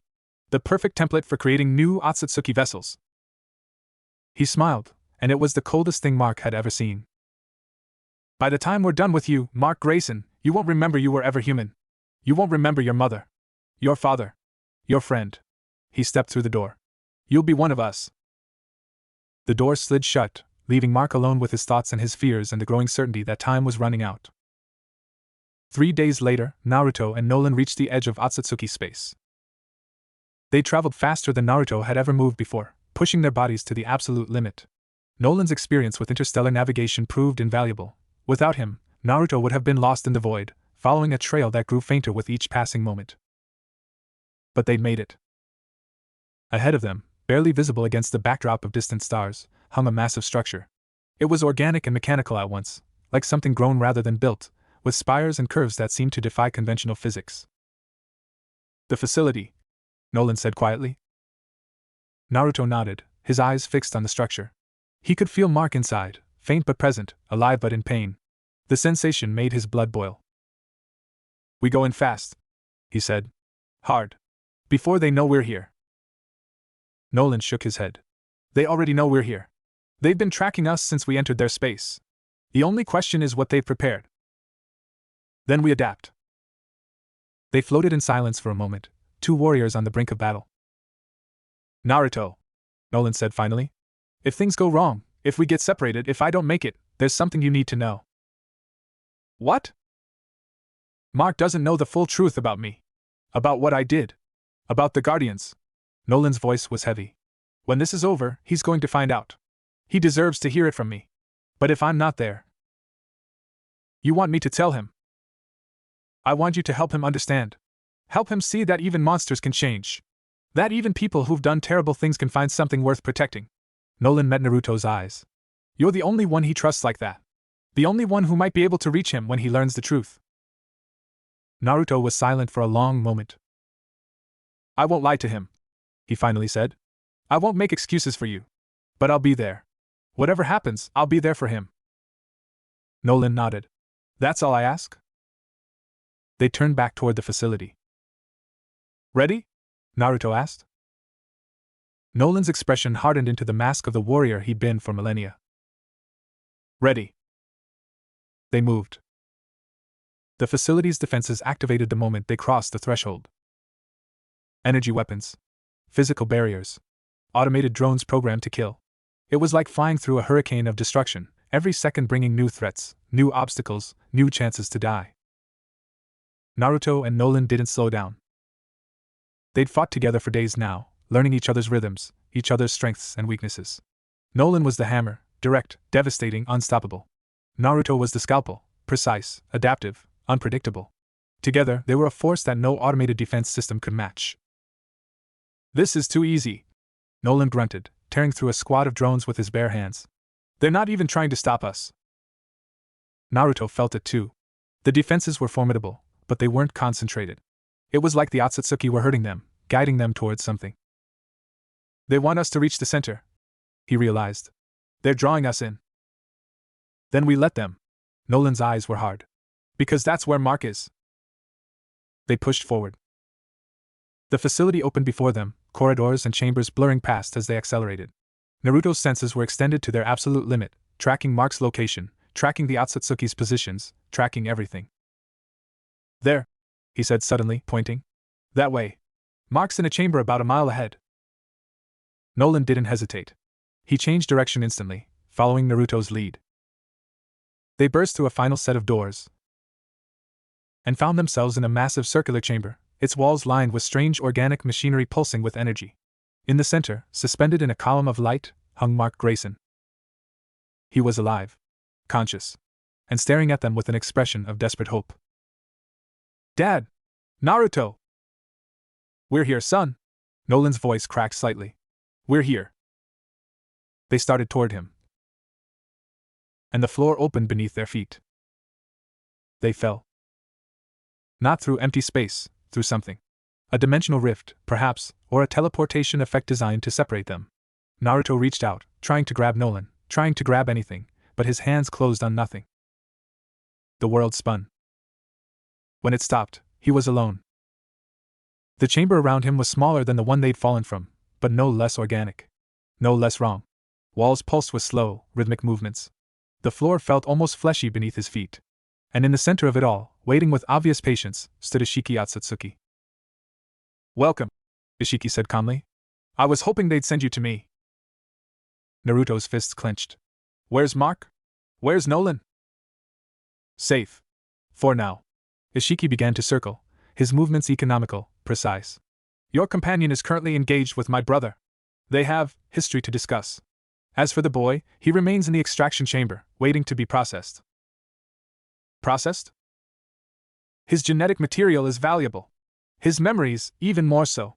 By the time we're finished, he'll have told us everything about your world. Its defenses.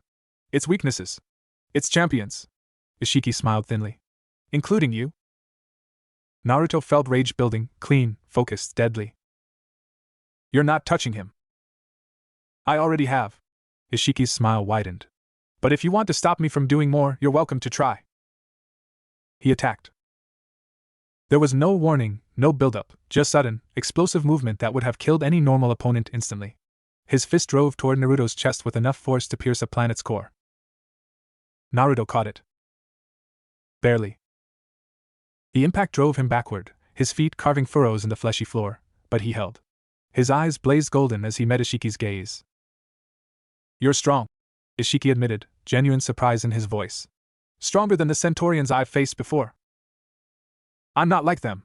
Naruto twisted, using Ishiki's own momentum against him, throwing him across the chamber. I'm the last. Ishiki recovered instantly, landing in a crouch. The last of a dead species. The last of a failed line. He shook his head slowly. You're nothing special, boy. Just another obstacle to be removed. They clashed again. This time, there was no holding back. Naruto drew on everything he had, every technique Hagoromo had taught him, every instinct honed by decades of survival, every ounce of power that had lain dormant since Centuria's fall.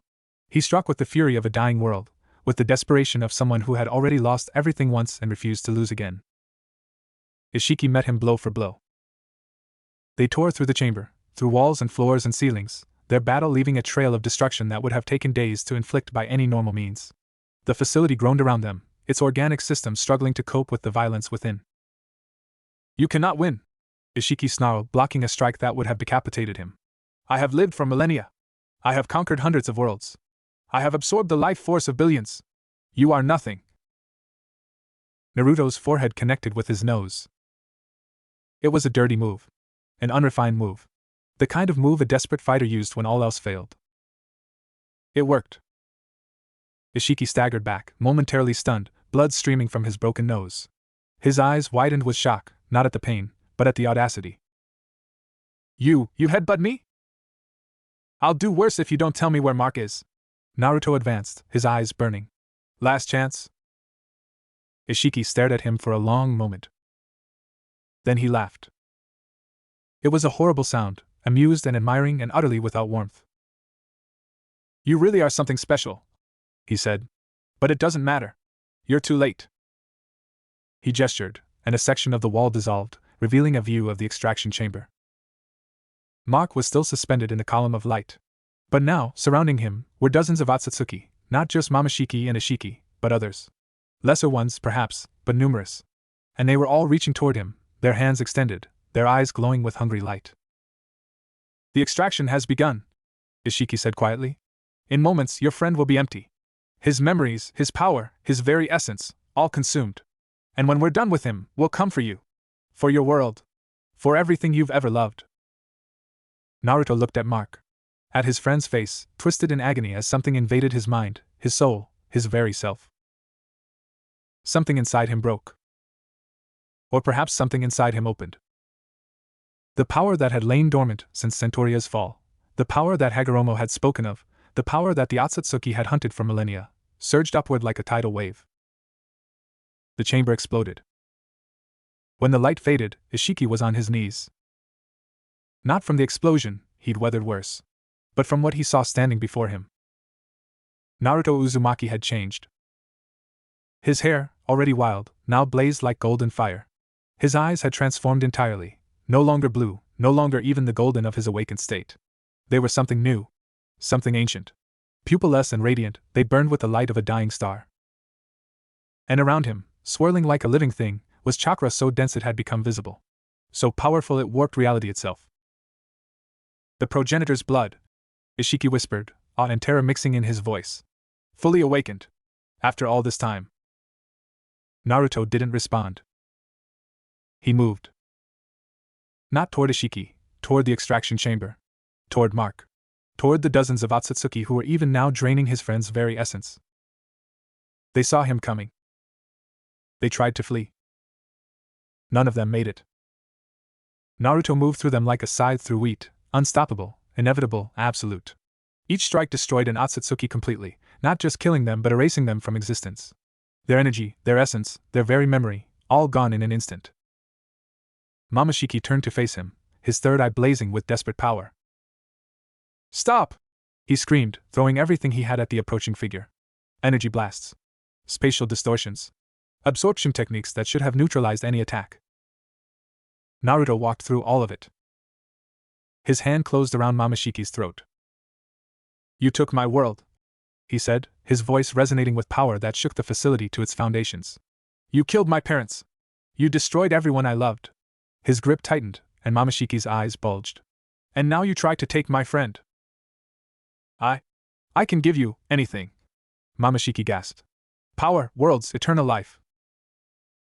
I already have everything I need." He squeezed. Momoshiki Otsutsuki ceased to exist. The remaining Otsutsuki, those few who hadn't already been destroyed, fled in panic.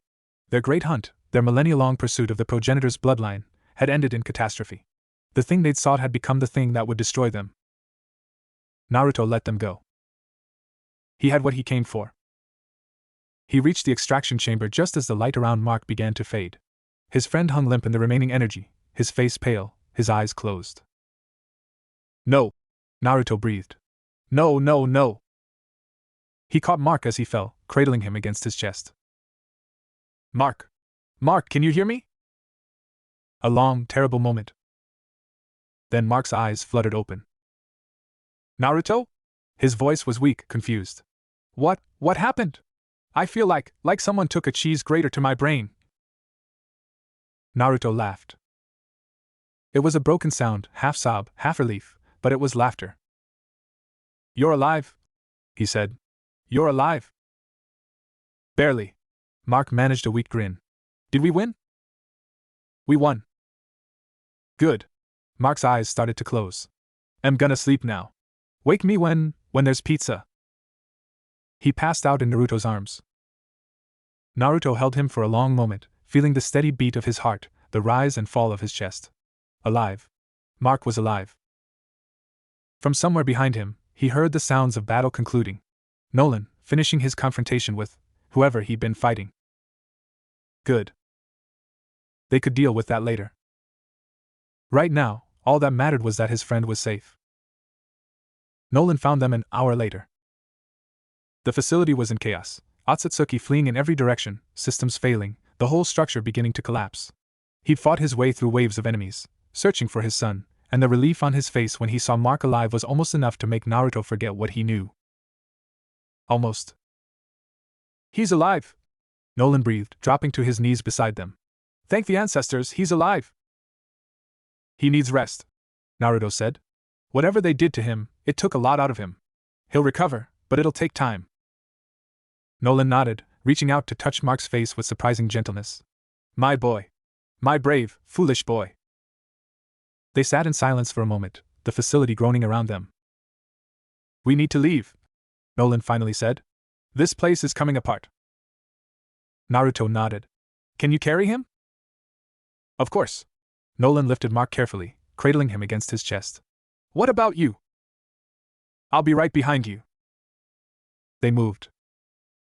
The journey back through the dying facility was faster than the journey in. The Otsutsuki were too busy fleeing to bother with them, and the automated defenses had mostly failed. Within minutes they'd reached the outer hull, then space itself. They stopped there, floating in the void, watching as the facility behind them began to break apart in earnest. "It's over," Nolan said quietly. "No." Naruto's voice was cold. "It's not."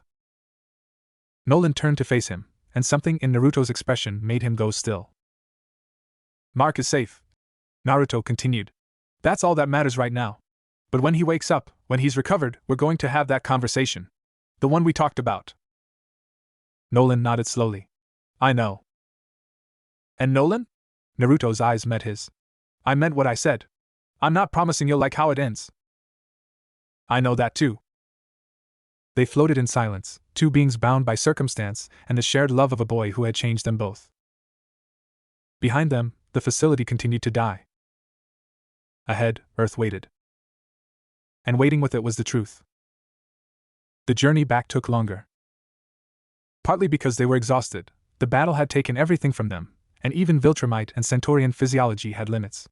Partly because Mark needed time to heal, and pushing too hard might undo the fragile recovery he'd begun. They stopped on an uninhabited planet halfway between Otsutsuki space and Earth. A small world, barely more than a moon, with a breathable atmosphere and water that was almost drinkable. Naruto sat on a rock, watching the binary stars set over the horizon. Mark slept nearby, wrapped in a thermal blanket Nolan had produced from somewhere. His breathing was steady, his color returning. He'd be okay. Nolan sat on another rock, equally silent. They'd barely spoken since leaving the facility. Naruto, Nolan finally said. Naruto didn't look at him. When we get back, when we tell Mark the truth, what do you think he'll do? I don't know. Naruto's voice was quiet. I don't know what I'd do in his position. Find out my father was a killer. A conqueror. A monster. He finally looked at Nolan. How would you feel if you were him? Nolan was silent for a long moment. Betrayed, he finally said. Angry. Heartbroken. He looked down at his hands. And maybe, underneath it all, still hoping that somehow, someway, the father he loved was still in there somewhere. And is he? Nolan met his gaze. I don't know anymore. I've been what I am for so long. I don't know if there's anything left underneath. Naruto thought about that. Thought about his own parents, about their sacrifice, about the love that had driven them to face impossible odds. There is, he finally said. I saw it. When you thought Mark was lost. When you fought to reach him. That wasn't a conqueror. That wasn't a monster. That was a father. Nolan's eyes glistened. Just slightly. Just for a moment. I hope you're right, he whispered. For Mark's sake. I hope you're right. The stars wheeled overhead, ancient and indifferent. Somewhere in the distance, Mark stirred in his sleep, murmuring something unintelligible. And two impossible beings sat in silence, waiting for dawn on a world that wasn't theirs, bound together by the most powerful force in the universe. Love. Complicated. Painful. Impossible love. But love nonetheless. Mark opened his eyes to an unfamiliar ceiling. For a moment, he was disoriented. The last thing he remembered was the extraction chamber, the Otsutsuki's hands reaching into his mind, the sensation of his very self being pulled apart piece by piece. Then Naruto's face, golden-eyed and terrible, cutting through the darkness like a sun. Then nothing. He tried to sit up and immediately regretted it. His head throbbed with a pain that seemed to originate from somewhere behind his eyes, not physical pain, but something deeper. The kind of ache that came from having your memories rifled through like old files, your most private thoughts exposed to strangers. Easy. A hand pressed gently on his chest, guiding him back down. You've been out for 3 days. Take it slow. Naruto. Mark blinked, focusing on his friend's face. Naruto looked exhausted, dark circles under his eyes, his hair even more disheveled than usual, his expression carrying a weight that hadn't been there before. 3 days? Mark's voice came out as a croak. Where are we? What happened? Did we? We won. Naruto's voice was quiet. The Otsutsuki facility is destroyed. Mama Ishiki is dead. The others scattered. He paused. You're safe. Safe. The word should have been comforting. Instead, it just made Mark more aware of how not safe everything felt. The way Naruto was looking at him, like he was about to deliver bad news. The way his father was conspicuously absent. Where's my dad? Naruto's expression flickered. Outside. Getting water. He hasn't left your side since we got here. Since we got where? A small planet. Halfway between Otsutsuki space and Earth. We needed to stop to rest. Naruto met his eyes. And to talk. Mark felt his stomach drop. Talk about what? Before Naruto could answer, the makeshift shelter's entrance rustled, and Nolan ducked inside. He was carrying a container of water, crudely fashioned from local materials, but functional. When he saw Mark was awake, something in his face shifted. Relief, yes. But also something else. Something that looked almost like fear. Mark.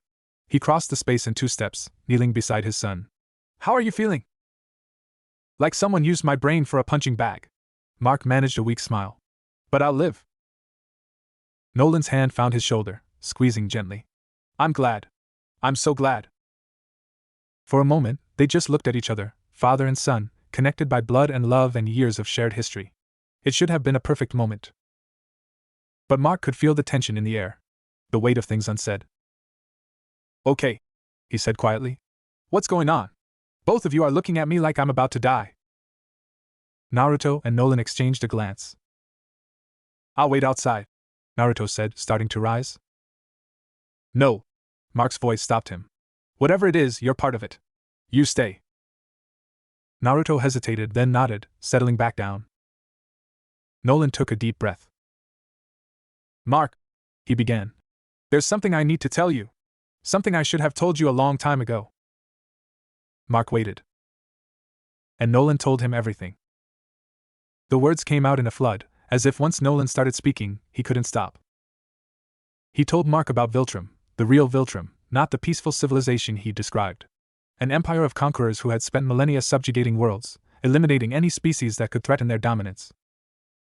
He told Mark about his mission, sent to Earth to prepare the way for invasion, to weaken the planet's defenses, to make it ready for conquest. He told Mark about the Guardians. I killed them, Nolan said, his voice flat. I pretended to discover the bodies, but I was the one who put them there. Immortal. War Woman. Darkwing. The others. I murdered them in their own headquarters. Mark's face had gone pale. His hands, resting at his sides, had clenched into fists. Why? The word came out strangled. Because they were in my way. Because they were the only ones who could challenge me. Because... Nolan's voice cracked. Because I was following orders. Because I'd been doing this for thousands of years. Because I didn't know how to stop. You didn't know how to stop? Mark's voice rose. They were our friends, Dad. They trusted you. They... I know. Nolan's eyes were wet. I know what I did. I know what I am. And I know that nothing I say can undo it. You're right. Mark stood abruptly, ignoring the wave of dizziness that followed. Nothing can undo it. Nothing can bring them back. Nothing can make this okay. He paced the small shelter, his movements jerky, uncontrolled. All this time. All those years. You were pretending. You were lying. He whirled on his father. Was any of it real? Mom? Me? Did you ever actually love us, or were we just part of the mission? Nolan rose slowly, his face ravaged. Your mother, he said quietly. You. That was real. That's the only thing that was real. I didn't expect to feel anything. I didn't expect to care. But I do. I do, Mark. You're my son. I love you. Love? Mark laughed bitterly. You don't get to use that word. Not after what you did. What would you have me do? Nolan's voice rose despite himself. I was sent here to conquer. That's what I am. That's what Viltrum made me. But I stayed because of you. Because of your mother. Because for the first time in thousands of years, I had something worth protecting. And the Guardians? Weren't they worth protecting? Weren't all the people who trusted you worth something? Nolan had no answer. The silence stretched, heavy and suffocating. Finally, Naruto spoke. He came for you. Both Graysons turned to look at him. When you were taken, Naruto continued, his voice calm. He didn't hesitate. He didn't calculate whether it was worth it. He didn't consider his mission or his orders. He just came. We flew for days, pushing ourselves past every limit, and he never once thought about turning back. Mark's expression flickered. That doesn't change what he did? No. It doesn't. Naruto met his eyes. But it shows that he's more than what Viltrum made him. That there's something underneath the monster. Something worth fighting for. And you? Mark demanded. You knew. You knew about my dad, and you didn't tell me. I suspected. I didn't know for certain until after you were taken. Naruto's voice was steady. And I didn't tell you because it wasn't my secret to share. Because I hoped, foolishly, maybe, that your father would find the courage to tell you himself. He didn't have courage. He had circumstances. Sometimes that's where courage comes from. Naruto stood, moving to Mark's side. Look, I'm not defending what he did. I'm not excusing it. The Guardians deserve better. The world deserved better. But right now, we have to decide what comes next. Mark stared at him. What do you mean? I mean, your father is still one of the most powerful beings in the galaxy. I mean, the Otsutsuki are still out there, nursing their wounds and planning their return. I mean, Earth is vulnerable, and there are threats coming that none of us can face alone. Naruto's voice softened. I mean that you get to choose. Not what he did, that's done. But what happens now? Whether you let this destroy you, or whether you find a way to move forward. Mark was silent for a long moment. Then, very quietly, he said, I need to be alone. Nolan started to speak, but Mark cut him off. No. I need to think. I need to process. I need to figure out how I feel about any of this. He looked at his father, and the pain in his eyes was almost physical. You're still my dad. I can't just stop loving you because I found out you're a monster. But I can't just pretend everything's okay either. He walked out of the shelter without looking back. Nolan started to follow, but Naruto's hand on his arm stopped him. Give him space, Naruto said quietly. He needs time. And if he never forgives me? Naruto looked toward the entrance, where Mark had disappeared. Then you live with that. You earn it day by day by being better than you were. By proving that his love wasn't misplaced. He met Nolan's eyes. That's all any of us can do. Mark sat on a cliff overlooking an alien sea. The water was purple, the sky was green, and the twin suns were setting in a blaze of impossible colors. It was beautiful in a way that made his chest ache, beautiful and wrong, like everything in his life right now. His father was a murderer. Not just a murderer, a conqueror. A soldier in an empire that had destroyed countless worlds. The man who had raised him, who had taught him to ride a bike and thrown him birthday parties and looked at his mother with such genuine love, that man was a monster. But was he only a monster? That was the question that kept circling in Mark's mind, refusing to let him find easy answers. The father he knew, the real father, not the Viltrumite agent, had been kind, patient, loving. Had those been lies?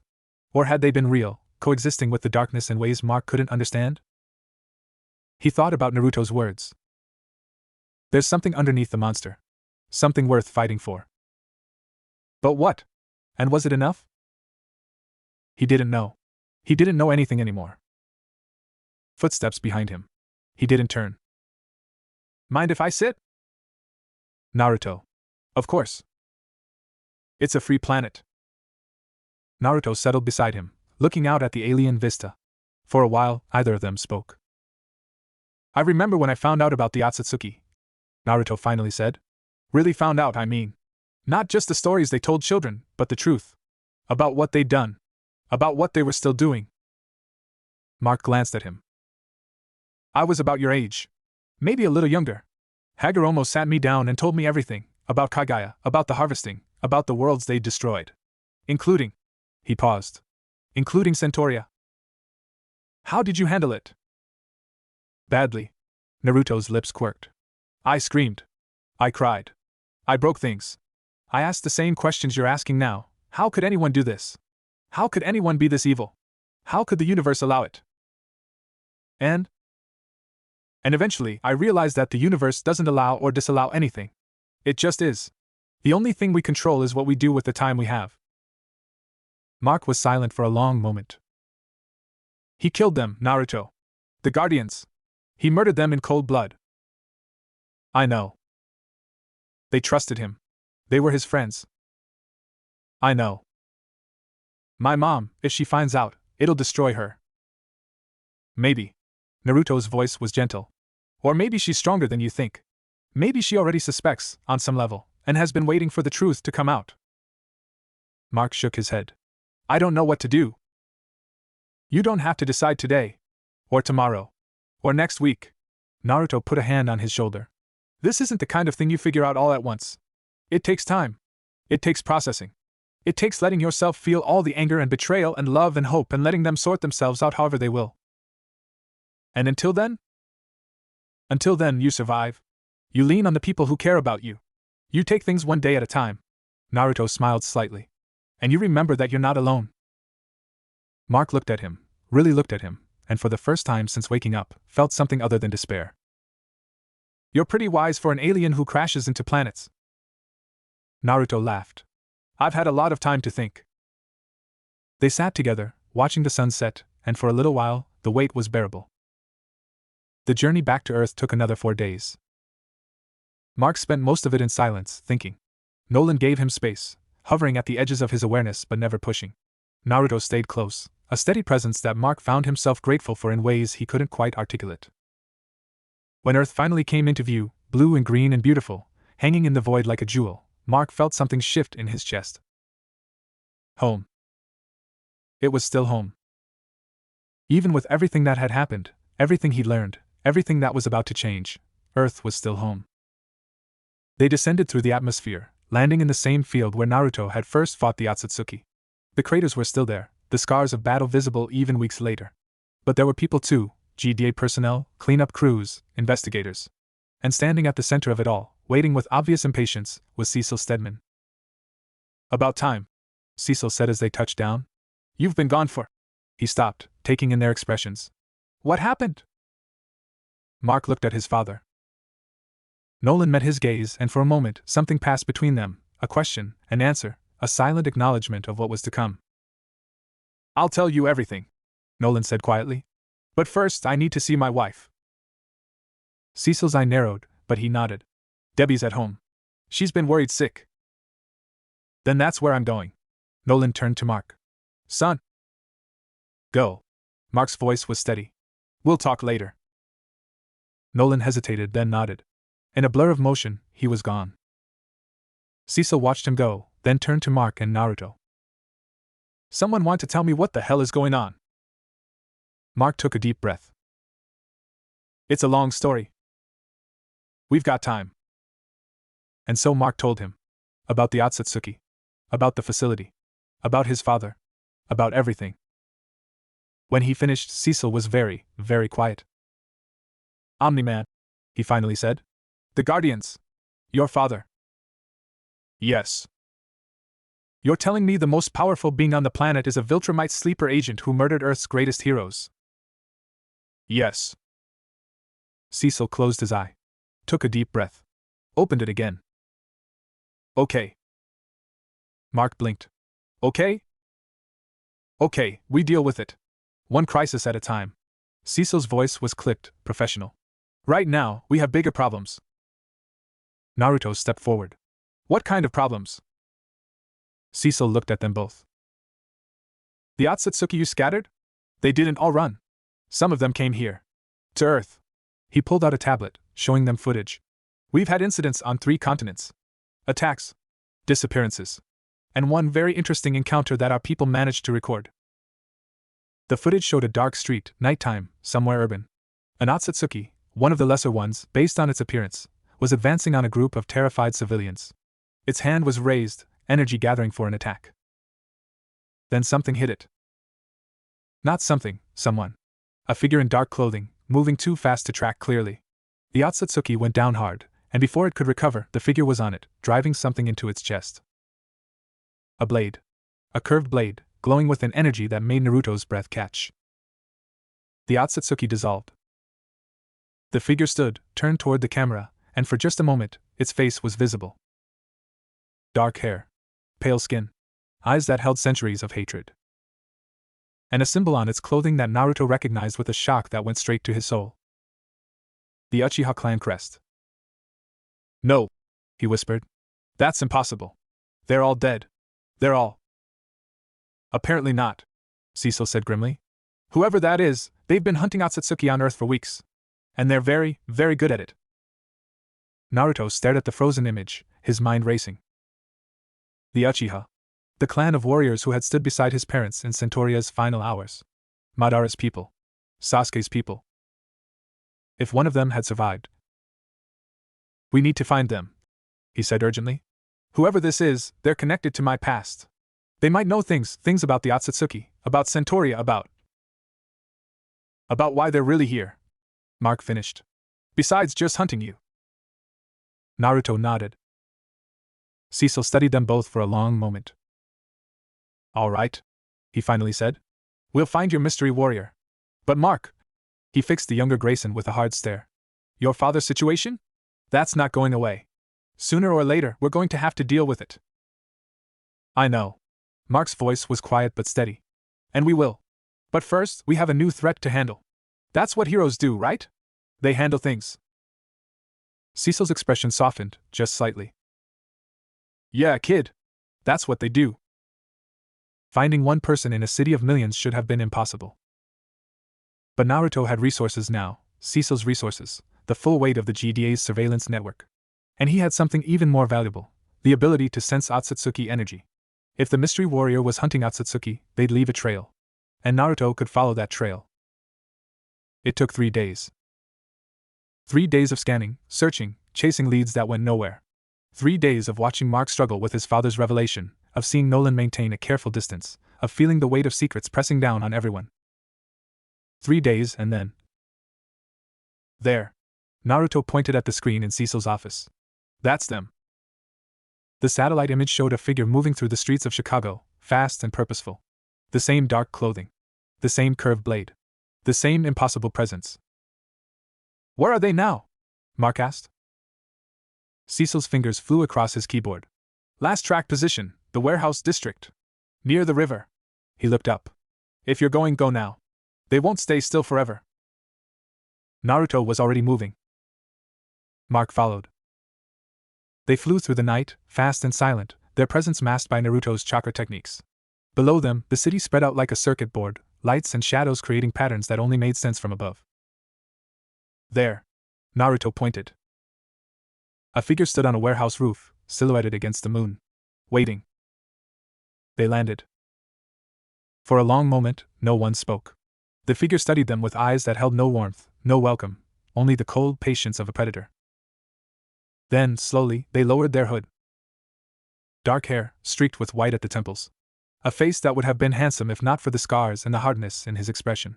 And eyes that shifted as Mark watched, from dark to red to something else entirely. The Sharingan. I wondered how long it would take you to find me, the figure said. His voice was quiet, controlled, carrying the weight of centuries. I felt your approach days ago. Felt the Centaurian blood calling to me. Naruto stepped forward. Who are you? How did you survive? The figure's lips curved into something that wasn't quite a smile. My name, he said, is Sasuke Uchiha. And I survived because I was meant to survive. His eyes fixed on Naruto with an intensity that was almost painful. I've been waiting for you, Naruto Uzumaki. Waiting for the last Centaurian to finally awaken. Waiting for the moment when we could finish what your parents started. What do you mean? Sasuke's hand tightened on his blade. I mean the Otsutsuki are not done with Earth. They will never be done. But they made a mistake when they destroyed Centauria. His eyes blazed. They left survivors. They left people who remember. People who have spent every moment since training, preparing, waiting. He stepped closer, and despite himself, Naruto felt the power radiating from him, different from Centaurian power, but no less real. No less dangerous. Kaguya still lives, Sasuke said quietly. She retreated after Centauria fell, wounded but not destroyed. And now she's gathering her forces for a new assault. On Earth. On you. On everything. Mark found his voice. How do you know all this? Sasuke's gaze shifted to him, and something flickered in those ancient eyes. Recognition, perhaps. Or calculation. I know because I've been tracking them for longer than your civilization has existed. I know because I've fought them on 100 worlds, killed dozens of their kind, learned their secrets. He turned back to Naruto. And I know because your father told me, in his final moments, that you would be the one to finish what we started. My father? Naruto's voice cracked. You knew my father? Sasuke's expression softened, just slightly. Minato Uzumaki was the greatest warrior I ever knew. Faster than light. Stronger than mountains. Braver than anyone had a right to be. He reached into his cloak and withdrew something, a small object, wrapped in cloth. He gave me this. Told me to find you, when the time was right. He held it out. Naruto took it with trembling hands. Unwrapped it. A scroll. Ancient Centaurian script. And a seal that could only have been placed by one person. His father's personal seal. The truth about the Otsutsuki, Sasuke said quietly. The truth about Centauria. The truth about you. He met Naruto's eyes. Everything you need to know is in there. Everything you need to become what you were always meant to be. Naruto stared at the scroll, his mind reeling. His father. After all these years. A message from beyond the grave. Why now? He asked. Why give this to me now? Sasuke looked toward the horizon, where the first light of dawn was beginning to show. Because Kaguya is coming. Because Earth is running out of time. Because the war that destroyed your world is about to begin again. He looked back at Naruto. And because you're not alone anymore. He extended his hand. I've been waiting a long time for this, Naruto Uzumaki. Waiting to fight beside the son of Minato and Kushina. Waiting to honor the memory of everyone we lost. His eyes hardened. Waiting for revenge. Naruto looked at the offered hand. Looked at Mark, standing beside him, ready to face whatever came next. Thought about his parents, about their sacrifice, about everything they'd given so that he could survive. He took Sasuke's hand. Then let's not make them wait any longer.